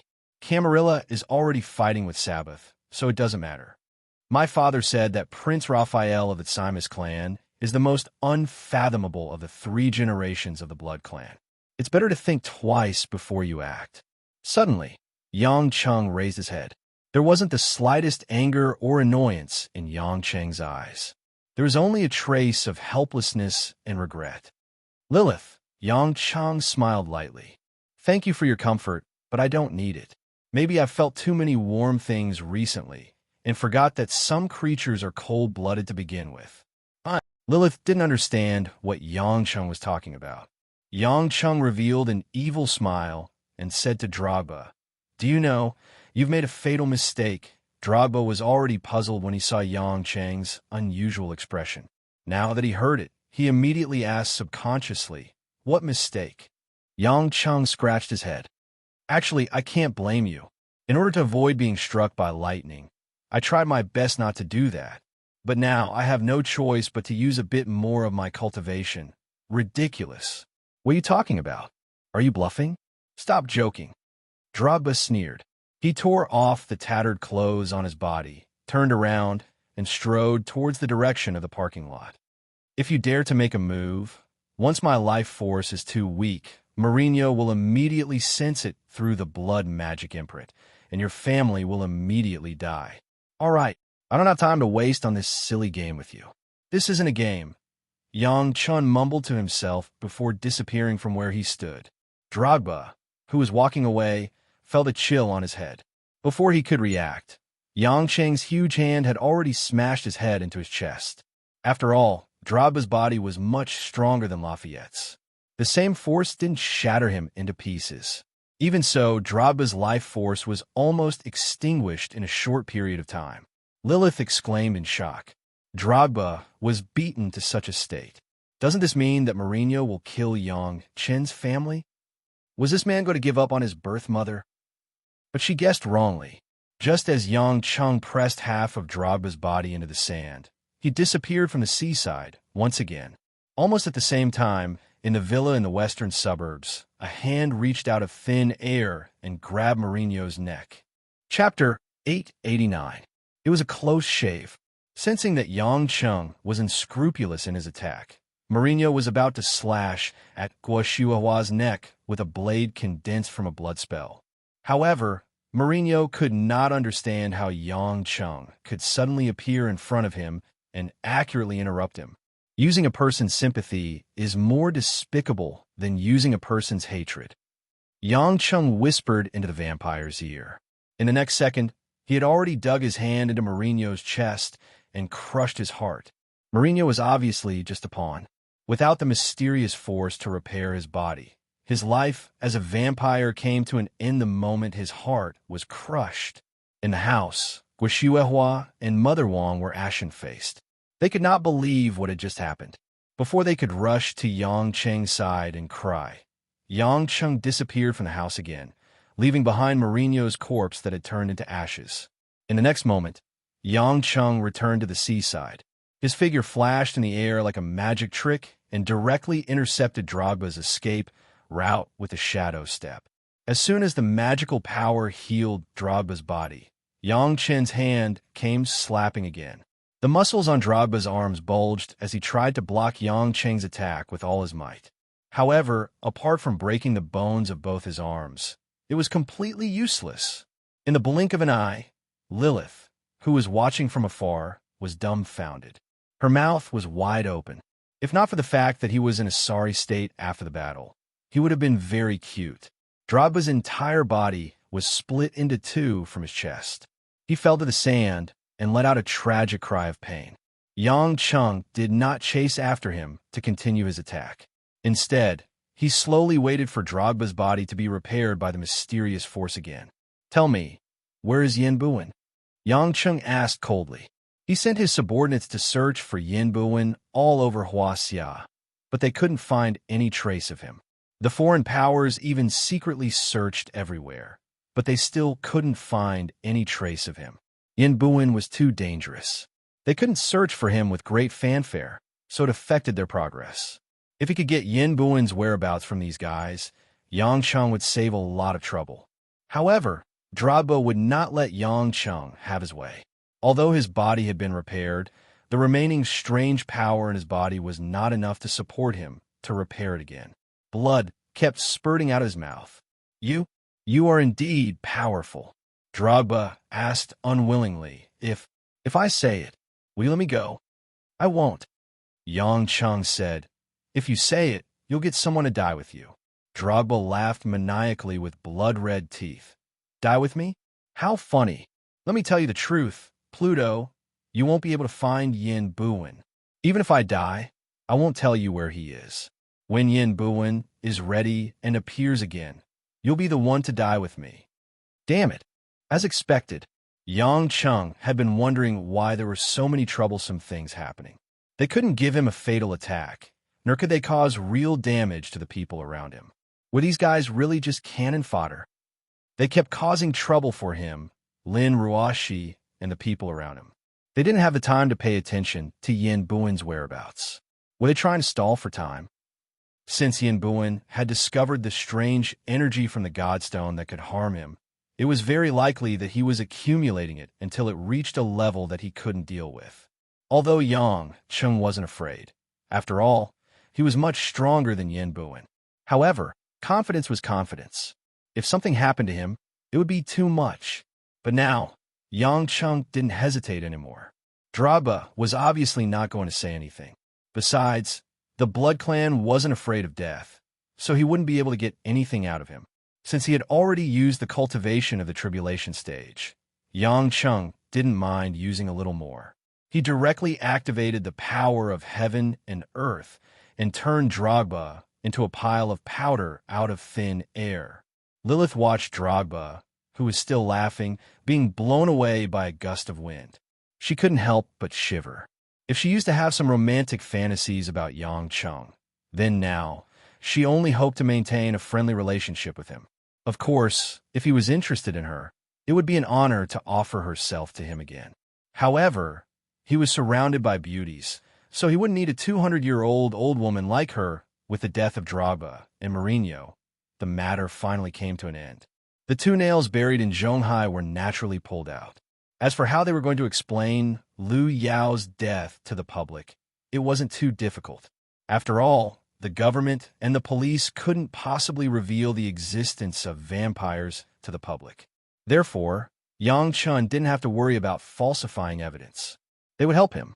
Even if the media was suspicious of the details, they didn't dare to go against the government. In the end, they had to correct the news that was unfavorable to Yulei. In the end, not only did Zhao Hongyan become an innocent victim, but Yulei also faced vicious competition in the business world. This made the public sympathize with and support Yulei. After all, many people were willing to believe that the tallest tree in the forest would be destroyed by the wind, and the bird that stuck out would be shot. Lilith didn't dare to say anything after Yang Chun killed Lafayette, but it was obvious that she was still upset about it. After all, Lafayette was an important member of the Brute clan. Even if Lilith lied that Drogba killed him, it would make things difficult for her when she reported it to Camarilla. However, Lilith didn't dare to doubt Yang Cheng's actions. After that, she returned to Europe with the Blood Clan's execution axe. Yang Cheng suppressed his anger and once again contacted all his subordinates, sending more people to search for Yin Buin's whereabouts. As long as there was a laboratory, they wouldn't let it go. Moreover, if Yin Buin wanted to do research, he would need a lot of funds and materials. Yang Cheng didn't believe that he could make those things out of thin air. 3 days later, the storm had already passed, and daily life had finally returned to its original peaceful state. As Yang Cheng taught the women how to cultivate, he was worried about their cultivation speed. Apart from Kai Ning, who had already entered the Xiantian realm, the other women, even Xiang Wei, who was talented and had a good foundation, weren't cultivating fast. Although Xiang Wei understood some obscure things in the thunderstorm that day, her physique wasn't as good as Yang Cheng's. Moreover, her comprehension ability wasn't as good as Yang Cheng's. Therefore, with this speed, Yang Cheng estimated that the women would only have a chance to enter the Xiantian realm when they were 45 or 46 years old. For Qiang Wei, this speed was acceptable. But for the other women, they might only have a chance to enter the Xiantian realm when they were around 60 years old. In the ancient martial arts world, Yang Cheng's self-created nameless cultivation method was already amazing. After all, many people cultivated from a young age and used medicine to temper their bodies. They might not even be able to enter the Xiantian realm when they were 100 years old. However, Yang Cheng's nameless cultivation method could almost definitely enter the Xiantian realm. But Yang Cheng couldn't wait. The women couldn't accept the fact that they had to become old at 60 years old to maintain the decline of their looks. But Yang Cheng wouldn't tell them about this terrible discovery. That would only increase the psychological burden on the women. There were still many years left. Yang Cheng believed that there would be a way out. He would find a way to increase the speed of cultivation. At the end of July, just a few days before Hui Lin's concert, the family gathering to celebrate Tang Nang and Jinxiu's admission into Zhonghai University finally came on a day when everyone was free. Yang Jiu was extremely excited and enthusiastic. Early in the morning, she called Yang Cheng and urged him to bring his family to the Yuan family. She also reminded him to bring Hui Lin along. She even hoped that Hui Lin could sing a few songs so that she could enjoy the live performance. Although it was a hot summer day, the lakeside mansion where the Yuan family was located was covered with dense trees. Yang Cheng, Lin Ruoxi, Guixuehua, and the others followed Yang Jiu to the gathering place. In the bamboo pavilions that were specially built in the forest, the servants of the Yuan family had already arranged all kinds of fruits and desserts. There were also chefs setting up the barbecue grill. Although there were only about a dozen people, it was as if a grand party was going to be held. Tang Wan and her daughter had already arrived early. The mother and daughter were eating the corn that had just been barbecued by the lake. Tang Tang made a dirty cat face, which made people not know whether to laugh or cry. It turned out that they were here for breakfast. Look at you, unlucky child. How did eating corn turn your face black? Tang Wan laughed and scolded her daughter. She took a napkin from the servant and wiped her daughter's face. Tang Tang chewed the corn, and there were still corn kernels stuck to her mouth. She just giggled in a silly manner. Tang Wan was helpless. She glanced at Yang Cheng and the others and greeted them. Then she said to Tang Tang, "Don't you see that your future in-laws are here? Aren't you afraid of being embarrassed?" Tang Tang didn't reply. She just stopped and opened her round eyes wide. Then she burped, which made Tang Wan feel helpless. Since Yuan Yi and Tang Tang's engagement was settled, the relationship between the two families was especially close. They were as comfortable as they were in their own home. Guo Xuehua and Yang Ji were chatting happily. Guo Xuehua looked around and saw Yuan Hui directing the servants. She didn't see her nephew. She asked curiously, "Where's Yuan Yi? Isn't he always with Tang Tang?" Yang Ji smiled and said, "There are two rare guests coming today, so Yuan Yi specially drove to pick them up. It's a coincidence. Anyway, you'll know when he arrives." Chapter 890. Hearing Yang Jiu's secretive tone, Xuehua was even more excited. Yuan Hui walked over and sighed. It's rare that big sister-in-law can be with Yang Cheng, and Yang Cheng can even bring Ruoshi along. Finally, he has the air of a big family. Oh yes, Hui Lin, big sister-in-law Wang, and Jin Xiu don't stand on ceremony. Just treat it as your own home and take whatever you want to eat. We're not at home most of the time, and it's rare for us to get together. You must cherish this opportunity. Since Yuan Hui had already said so, the others naturally couldn't be too reserved. Jinxiu quickly found her target and ran over to have a barbecue with Tang Tang. For Jinxiu, who used to set up a stall on the streets, barbecuing was her specialty. Although they couldn't eat much after barbecuing, it was good to share it with the servants so that they could finish it all. Tang Tang asked curiously, "Jinxiu, do you know how to make Korean barbecue?" Jinxiu nodded. "I do, but the ingredients are different. Besides, Korean barbecue is actually a kind of fry method. We use an electromagnetic cooker and brush it with a layer of oil. Then we put in the tenderloin, steak, and sirloin. If there's a special sauce, it'll be especially fragrant." "It sounds delicious. Why don't we barbecue it? Get those uncles and aunties to bring an electromagnetic cooker over. I want to eat beef liver, and it'll be best if there's beef tongue." Tang Tang's eyes were filled with anticipation. Jinxiu reached out and pinched the face of a girl of the same age as her. "Tang Tang, you piggy, you just finished breakfast early in the morning. Why are you eating roasted beef tongue?" Tang Tang covered her face and looked at her mother, Tang Wan, who was leisurely drinking fruit juice. She pouted and said, "Jinxiu, how can you pinch me here? My mom is staring at you, and you're bullying me just because I can't beat you." Unexpectedly, before Tang Tang could finish complaining, Tang Wan interrupted, "Jinxiu, you can actually pinch harder. This child has been lacking a brain since she was young. I've spanked her a lot, so her skin is thick." Tang Tang almost dropped her head to the ground. "Mom, why is my face like my butt?" This scream made the servants in the distance laugh out loud. Not far away, Guo Xuehua, who was drinking flower tea, pursed her lips and said to Yang Jiu, "Your future daughter-in-law seems quite amusing." Yang Jiu sighed and shook her head. "That's the only way. Who asked my son to fancy only one?" Tang Wan isn't happy with what you said. Although she says that Tang Tang lacks a brain, Tang Wan is still very protective. Yang Cheng interrupted with a smile while chewing on a creamy pecan. "Oh, why does it sound like you know Tang Wan very well, Yang Cheng?" Yang Jiu teased. Yang Cheng choked. He didn't know if Yang Jiu knew about his relationship with Tang Wan. Shan Shan smiled and didn't say anything else. Today, Lin Ruoshi was wearing a plain floral dress. It was as if she didn't want to steal the limelight from the two girls, Tang Tang and Jinxiu, so she was dressed in a low-key manner. Although the simple dress couldn't erase her proud appearance, at least she didn't look cold and elegant. Hearing Yang Cheng talking about Tang Wan, Lin Ruashi couldn't help but pinch Yang Cheng's thigh under the table, but she pretended that nothing happened. Yang Cheng smiled bitterly. It seemed that Lin Ruashi was the most hostile towards Tang Wan.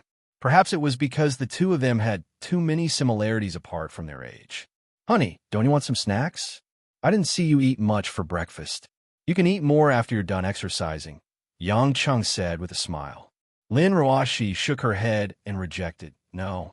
How about I peel pecans for you? No. Lin Ruashi shook her head again and added, peel them for Hui Lin. She likes pecans. Hui Lin, who was admiring the scenery on the lake, heard this and waved her hand with a red face. Brother Yang, don't listen to me. I don't want to eat them. Lin Ruashi was puzzled. Didn't you tell me that you liked pecans when you were sleeping? You even told me that you ate pecans when you were practicing on Mount Amei behind your grandmother's back.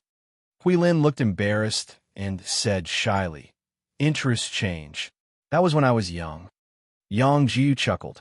Although we're not biological sisters, Ruashi dotes on Hui Lin a lot. By the way, Hui Lin, you're a superstar now. What kind of man do you plan to marry in the future? Hui Lin didn't expect to be asked such a question. She lowered her head and shook her head. I don't know. Yang Jiu became happier. Look at your child. What's there to be shy about? You're already in your 20s. Let me tell you, don't choose someone from the entertainment industry. We're performing on stage because of our own company. As for other celebrities, even if they're superstars or queens, there are many unspoken rules behind them. Don't get involved. Find a decent man and get married while you're still young. Those world-class singers can still sing after getting married. It's fine. If you're late, you'll be wasting your life. Guo Xiuhua nodded in agreement. She wanted to say that she could consider her youngest son, Yang Lai. But because of Yang Lai's appearance, Yang Cheng was very unhappy. Guo Xiuhua didn't dare to mention it in front of Yang Cheng again. She could only say, That's right, Hui Lin. If there's a good man around you who loves you wholeheartedly, try to get to know him. He won't mistreat you. Yang Cheng, Lin Ruashi, and Hui Lin knew who Guo Xiuhua was talking about, but they chose to remain silent. For Yang Cheng, even if Hui Lin marries a nobody, as long as Hui Lin really likes him, it's fine. But if it's Yang Lai, even if Yang Lai really likes him, it's still impossible.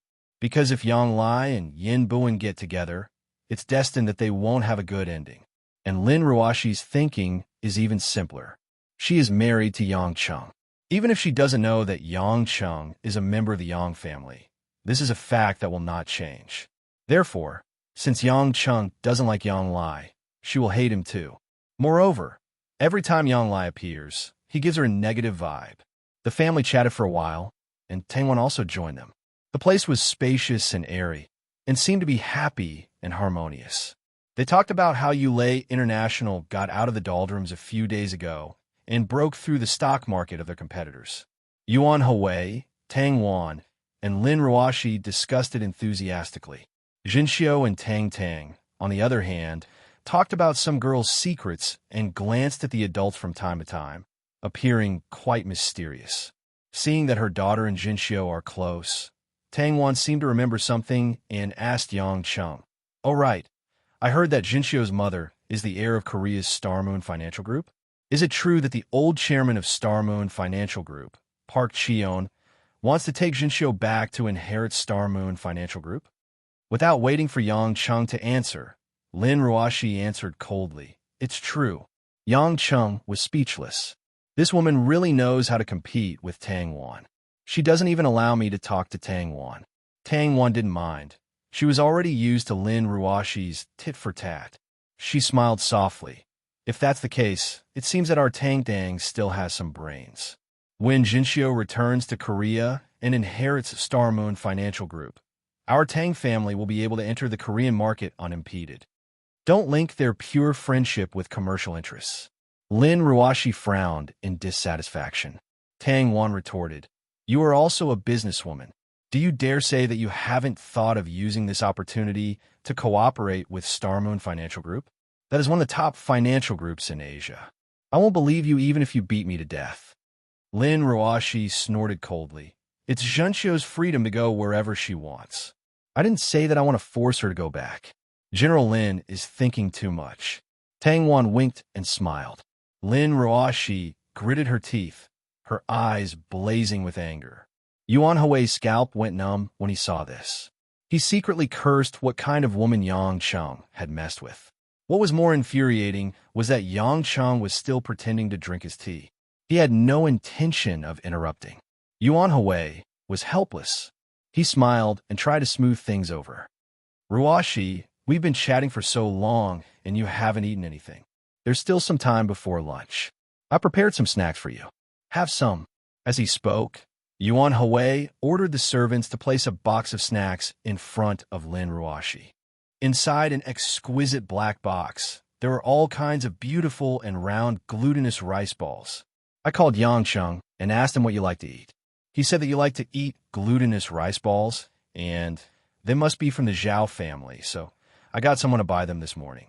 You can choose the flavor you like. Yuan Hui said with good intentions. As expected, Lin Ruoxi no longer had the intention to continue arguing with Tang Wan. The fire in her eyes quickly cooled down, and all that was left were the elastic, glutinous rice balls. Ah, so Sister Ruoxi likes to eat glutinous rice balls? Isn't this what primary school students like to eat? It's a good little girl's hobby, huh? Tang Tang laughed coquettishly, causing Lin Ruoxi's pretty face to turn red.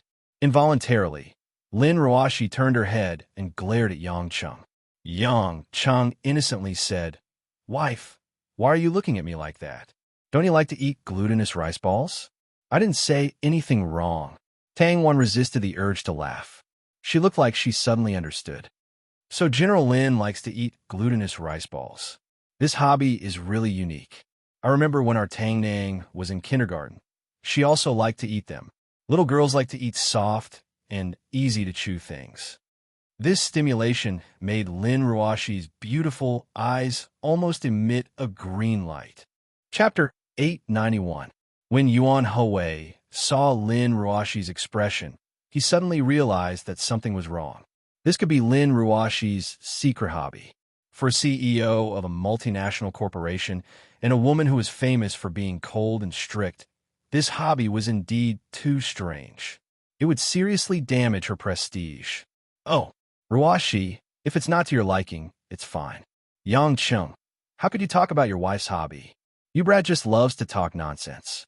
Hee, I'll ask the servants to leave. Yuan Hui continued to smooth things over. Yang Cheng only felt that the sky should be snowing. This was even more unjust than Do-yi. However, Lin Ruoxi bit her thin lips and snorted softly. It's fine. I like to eat glutinous rice balls anyway. As she said that, Lin Ruoxi picked up a black sesame, white, glutinous rice ball from the box and habitually pinched it with both hands. She opened her mouth and took a bite. As she chewed, she smiled at Yang Cheng, who had a bitter expression on his face, and said, "At least you have a conscience. You even know what I like to eat." Yang Cheng was embarrassed. How could he not remember such a distinct hobby? However, Lin Ruoxi's words were clearly meant for Tang Wan. The meaning was obvious. So what if I like to eat glutinous rice balls? At least my husband remembers what I like to eat. What do you have? Tang Wan flirtatiously rolled her eyes and simply pretended not to hear it. However, she was still jealous in her heart. She thought that next time, she would force Yang Cheng to remember her hobby. The secret struggle between the two women was a little confusing to others, but they were guests after all, so it wasn't too exaggerated. As everyone chatted more and more harmoniously, after more than an hour, Yuan Yi finally brought the two rare guests home. When they saw Yuan Yi leading two men in military uniforms towards the bamboo house, everyone except for Tang Tang, who was more natural, had different expressions on their faces. If the one idly done with the eye patch was a character that surprised and delighted Yang Cheng, then the Yang Lai that he had just met a few days ago made Yang Cheng's eyes flash with anger. He never thought that the people who came would be a combination of Li Dun and Yang Lai. After a moment of happiness, Guo immediately looked at Yang Cheng worriedly. Although Yuan Hui and Yang Ji knew that Yang Chun and Yang Lai weren't on good terms, to them, Yang Lai was still their second nephew, who they had been with for more than 20 years. There was no reason for them to cut off their relationship. "You're finally here. You took the plane here early in the morning and came here for lunch instead of going to the army. You won't blame me, right? Yuan Hui greeted them with a smile. Li Dun winked at Yang Cheng, who was behind him, and said shamelessly, "It's fine, it's just Commander Yang." An acquaintance Yang Lai, on the other hand, did not seem to be embarrassed at all. He smiled and greeted them, "Uncle Annie." He even walked straight into the bamboo house to greet Guo Shuihua and Yang Cheng. Guo Shuihua asked curiously, "Lai why did you come back so soon?" Yang Lai said, "Because we had to carry out some sea missions. Li Dun and I each brought our own troops to support some special operations." Guo Shuihua nodded understandingly. Although she was a woman, she knew that some military operations should not be mentioned directly. Seeing that Hui Lin was here, Yang Lai's eyes flashed with joy. He stepped forward and said, "Hui Lin, I didn't expect you to be here too." Hui Lin frowned awkwardly and replied casually. If she ignored him, she was afraid that she would hurt Guo Shuihua's feelings. So, she had no choice but to give him a simple answer. "Old Yang." Li Dun rushed over and patted Yang Cheng's shoulder while laughing. He then looked at Lin Ruoxi, who was sitting beside Yang Cheng, and said with a smile, "Nice to meet you. You must be my sister-in-law. Haha, you're quite pretty, although not as good as me." Why are you looking at me like that?" "Oh, right. I haven't introduced myself. My name is Li Dun. Li as in Li Dun. Dun as in Li Dun." "Is your name Lin Ruoxi?" "Yes." "Haha, I knew my guess was right. Don't look at me with only one eye. I can see people clearly with my other eye. Old Yang and I are sworn brothers. We've drunk blood erguo together. If anyone bullies you in the future, just tell me. If it's a guy, I'll kick his balls. If it's a girl, I don't hit a girl. You can deal with it yourself." "Ha! Screw you." Listening to this nonsense, Yang Cheng could not take it anymore. He grabbed Li Dun's hand and threw him over his shoulder. Li Dun's body was thrown in a high parabola. The moment he landed, he did a somersault and landed steadily. He then stood up with his hands on his hips and shouted, "Old Yang, you're so King heartless. What did I do to you? Why did you hit me the moment we met?"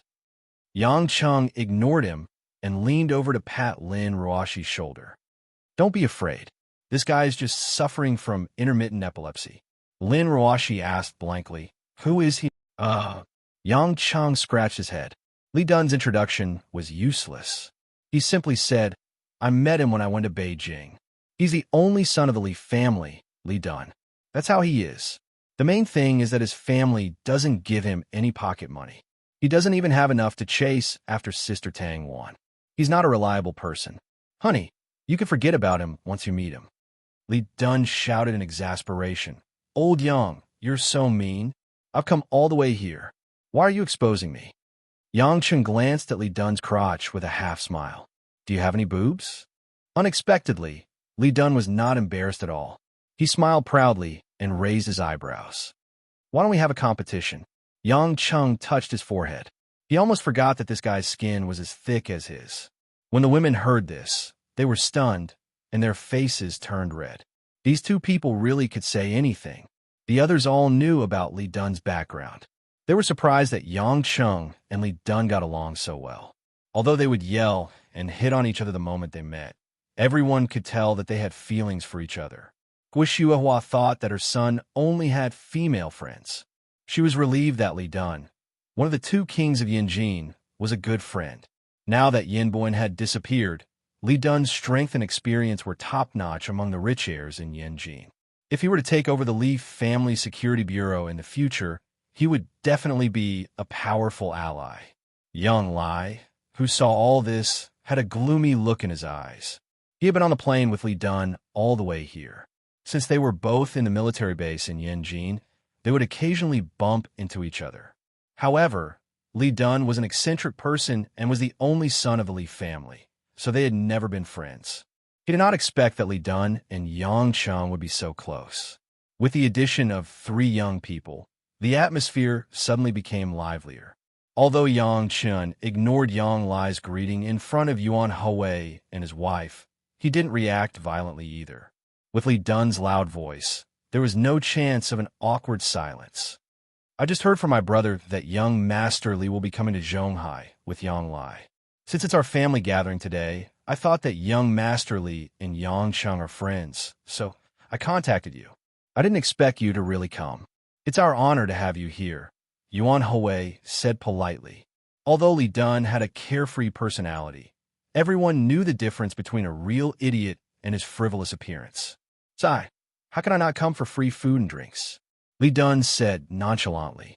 It's not an urgent mission anyway. I wanted to see what old Yang's wife looks like. As he said this, he winked at Lin Ruoshi. Lin Ruoshi could not take it anymore. One Yang Cheng was enough to make her feel that the world was full of weirdos. Why did Yang Cheng have such rare friends? Lin Ruoshi smiled at Li Dun as a response, and secretly wrote 2 words on Yang Cheng's thigh, same kind. Yang Cheng did not know whether to laugh or cry. But to be honest, Li Dun's appearance did not make Yang Lai feel too depressed. Just as everyone was chatting happily, Yuan Yi, who had gone out for a while, ran back with a big bouquet of bright red roses. There were about 40 to 50 of them, and he ran to Tang Tang. Tang Tang had already seen it, but in front of so many people, she could not help but feel shy. Tang Tang, I ordered this morning. You don't lack anything, so I thought about it and decided to give you flowers as a gift for your success in the college entrance exam, Yuan Yi said sheepishly. Dude, why did you give it this time? It's so embarrassing. Although Tang Tang said that, she immediately held the bouquet in her arms with a smile, her face brimming with happiness. This scene made all the women quite envious, especially Yuan Ye's silly and affectionate look. It made people feel a kind of touching innocence. Lin Ruoshi said jealously, Learn from him. Your cousin is much more likable than you. Yang Cheng pretended to be calm and said, That silly boy's heart is small, but mine is big, so I can use more space, so naturally I can hold more people. Although Yang Cheng purposely lowered his voice, Li Dun, who was sitting next to him, still heard it. He turned his head and said, Old Yang, it seems that I'm not as thick-skinned as you are. Yang Cheng pushed Li Dun's face away and then smiled at Lin Ruoshi. Lin Ruoshi rolled her eyes and could not be bothered with this scoundrel. Hearing Yuan Yi mention the college entrance exam, everyone remembered that the purpose of this gathering was to celebrate Tang Tang and Jinxiu's success in entering Zhonghai University. Immediately, everyone gave their all kinds of blessings. Compared to Tang Tang, who was holding a bright red rose, Jinxiu's smile was sweet, but there was a hint of loneliness in her eyes. Chapter 892. The girl knew that even though everyone was taking good care of her, she was still an outsider. Yang Chen saw it and sighed in his heart. This girl must be thinking too much. Maybe it was a wrong decision for her to stay in Zhonghai. Was it really a good thing for her to return to her family in Korea? Just as Yang Cheng was thinking about Jinxiu, Li Dun suddenly complained, There are so many roses here. If only I could buy one for my ex-heir. By now, everyone knew who the ex-heir that Li Dun was talking about was. They also found it quite interesting that Li Dun was unable to woo Tang, Wan's younger sister. Yang Jiu asked curiously, Young Master Li, why are you having trouble buying a bouquet of red roses? Li Dun cursed. Isn't it because of the flower sellers? Red roses are getting more and more expensive. Flowers that used to cost a few dollars are now selling for more than 100 in Beijing. How are they flowers? Are they made of gold? You can't blame the flower sellers. Maybe it's because of the place of production. They just set the price according to the global supply. I also heard that many flower shops have stopped buying roses. At this price, people who are not rich and have too much money to spend will not buy them. After all, roses are not the only flowers that express love. Yuan Hui said, It's a pity that flowers aren't easy to stock up. Otherwise, we can make a fortune. We do have some flower farms under Maple, but the quality isn't as good as the ones in Holland and Thailand. We don't plant roses much either, Tang once said. They were a bunch of businessmen, and their minds quickly turned to making money. Tang Tang blinked her eyes. So expensive? Brother Yuan Yi, was it that expensive when you bought it? Yuan Yi scratched his head in embarrassment. It's not cheap. 121 roses. The flower shop owner said that the market for roses is very hot now. All the flower farms are in short supply, and they are selling like crazy. But I don't give them every day.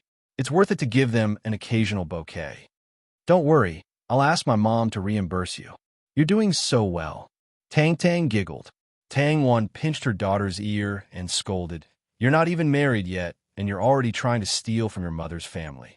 Do you have a death wish? Everyone burst into laughter. Even Yang Lai, who had been silent all this while and was sitting on the side drinking tea, grinned.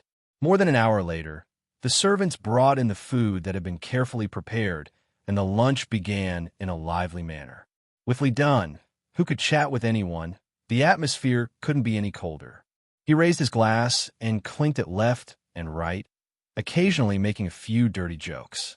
It was hard to associate him with a member of a big family.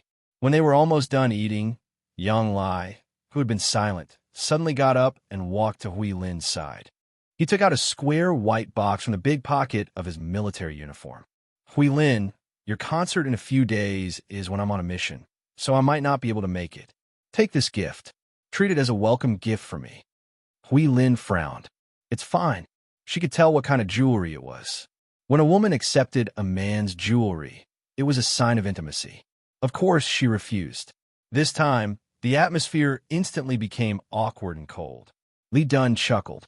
Yang Lai, you're not good enough. Looks like you're about the same level as me. Look, old Yang's flirting skills are much better than yours. You. Before Li Dun could finish, Yang Chun stuffed his mouth with a piece of sandwich pastry. You can eat whatever you want, but you can't say whatever you want, Yang Chung said calmly. Yang Lai glanced at Yang Chung and sneered. Hui Lin, I don't understand why you won't accept me. We've known each other since we were young, and I've been pursuing you for so many years. If you didn't accept me because we were young, I have nothing to say. But now, you have to give me a reason. Hui Lin pouted. I don't like you, I don't like you. I don't need a reason. Seeing how aggressive Yang Lai was, Lin Ruoshi couldn't stand it anymore. She couldn't care less about offending Guixua Hua and said, I'm not forcing you. Just give up and stop messing with Hui Lin. Guixua Hua sighed in her heart. Liar, your sister-in-law is right. Since Hui Lin doesn't want to, then forget it. You're still young, and Hui Lin's acting career has just started. It's not appropriate for you to be in a relationship. A sinister glint flashed across Yang Lai's eyes. I don't think so. Then Yang Lai turned to Yang Chung and said, Hui Lin is opposing me so strongly. I think she already has someone else in her heart. With this glance, everyone present could tell who he was hinting at. Hui Lin likes Yang Chung. This news was shocking. After all, Yang Chung had always been a brother-in-law, and Lin Ruoshi loved Hui Lin dearly. If Hui Lin really had Yang Chung in her heart, things would be bad. How could the pain brought by a woman outside compare to the pain brought by the person closest to him? Hui Lin blushed and shook her head. No, sister, don't listen to his nonsense. I don't have anyone I like. I just don't want to accept this person. Hui Lin was not good with words. She couldn't think of any convincing words and could only stammer in denial. Lin Ruoshi had a complicated look in her eyes. She was even a little scared. She turned to look at her silent husband with difficulty.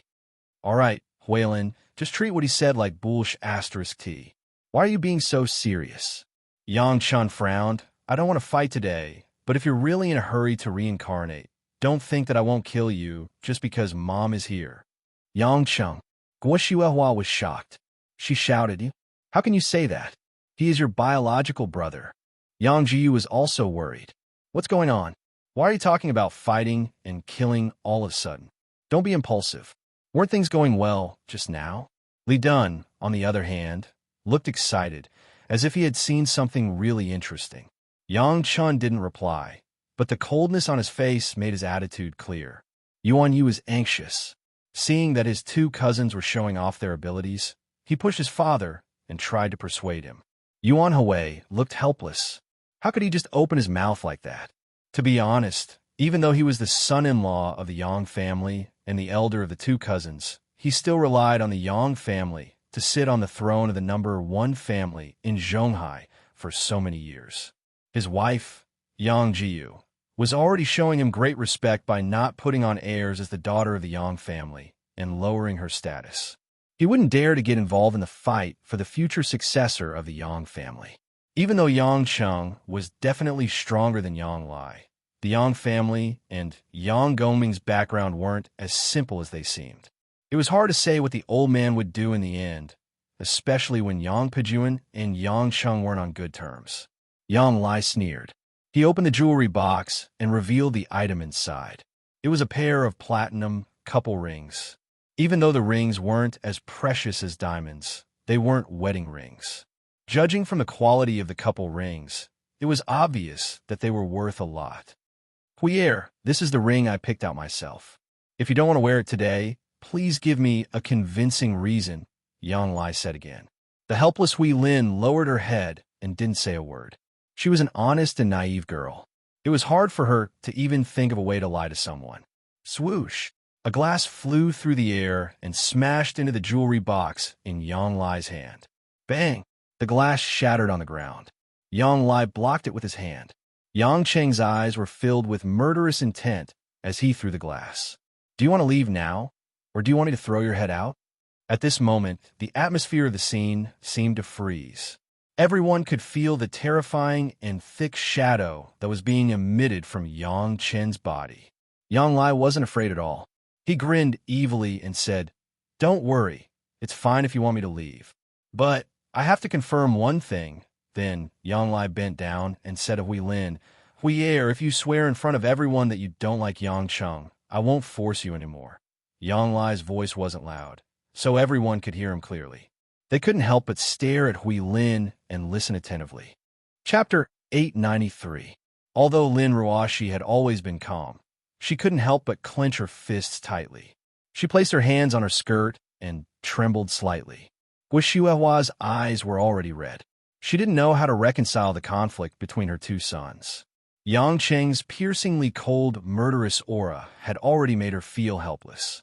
Tang Wan, on the other hand, was hugging Tang Dang and observing the situation quietly. Hui Lin's pretty face was pale. She wanted herself not to hesitate. She just needed to say, "I don't like it," and then the current stalemate would be completely broken. However, when Hui Lin wanted to say it, she realized that she couldn't easily say, "I don't like it." This wasn't the anxious excuse from before. This time, it was the truest voice from the bottom of her heart.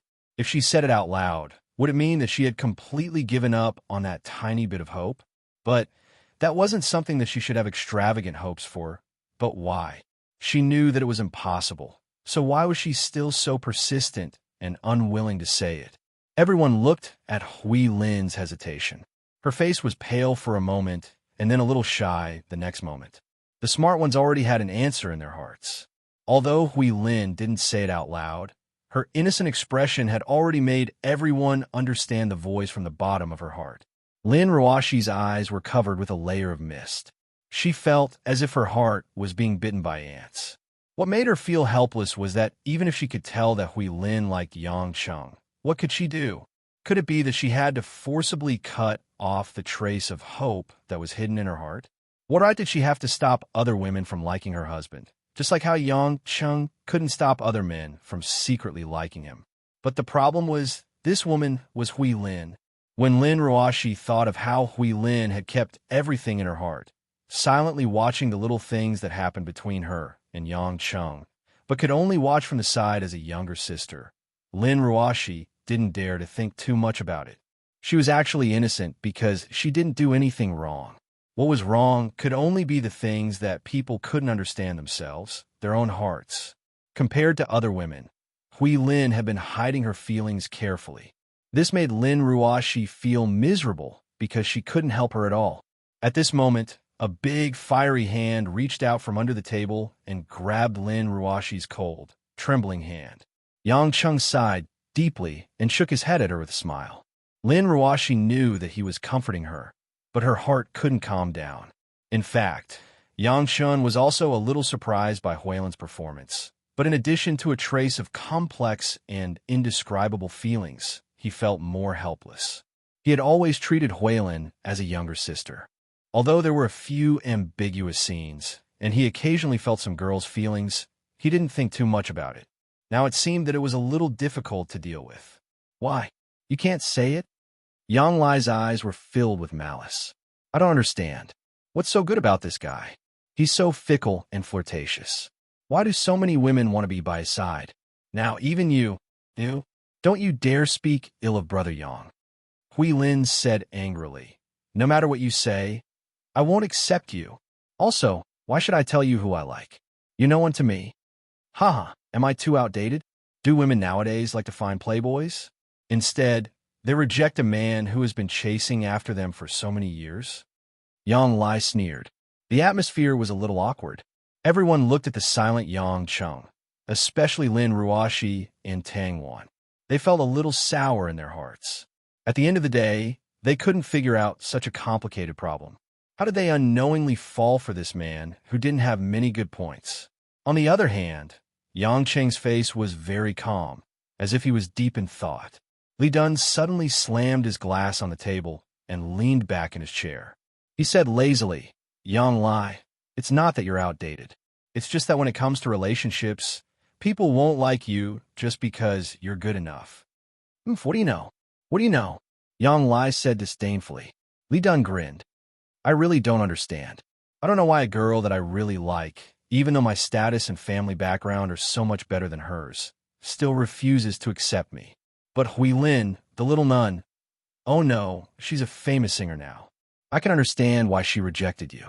Yang Lai sneered. Oh, tell me about it. It's very simple, Li Dun said. Even if you can't get her, you shouldn't make her feel bad. You shouldn't put her in a difficult situation. Because you love her, you should do everything for her. Even if you can't get her, you shouldn't do anything to harm her. It's just like how my little ex refuses to accept me now. I'll wait quietly and give her a gift. It's fine if she accepts it. If she doesn't, I won't force her.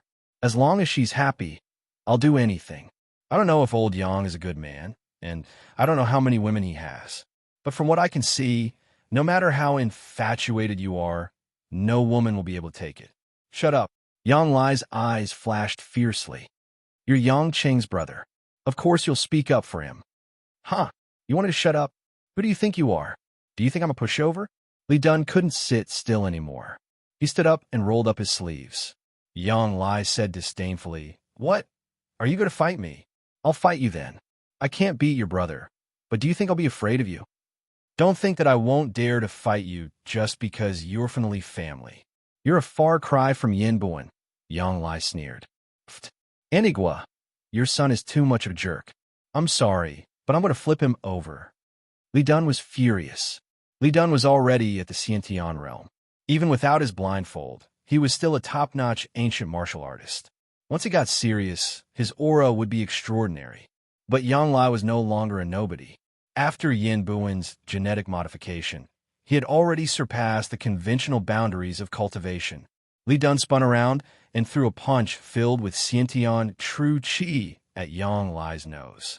Yang Lai, on the other hand, leaped backward and landed on the grass outside the bamboo house. He hooked his finger provocatively at Li Dun. Li Dun was enraged. He pounced at Yang Lai, true qi surging from his body.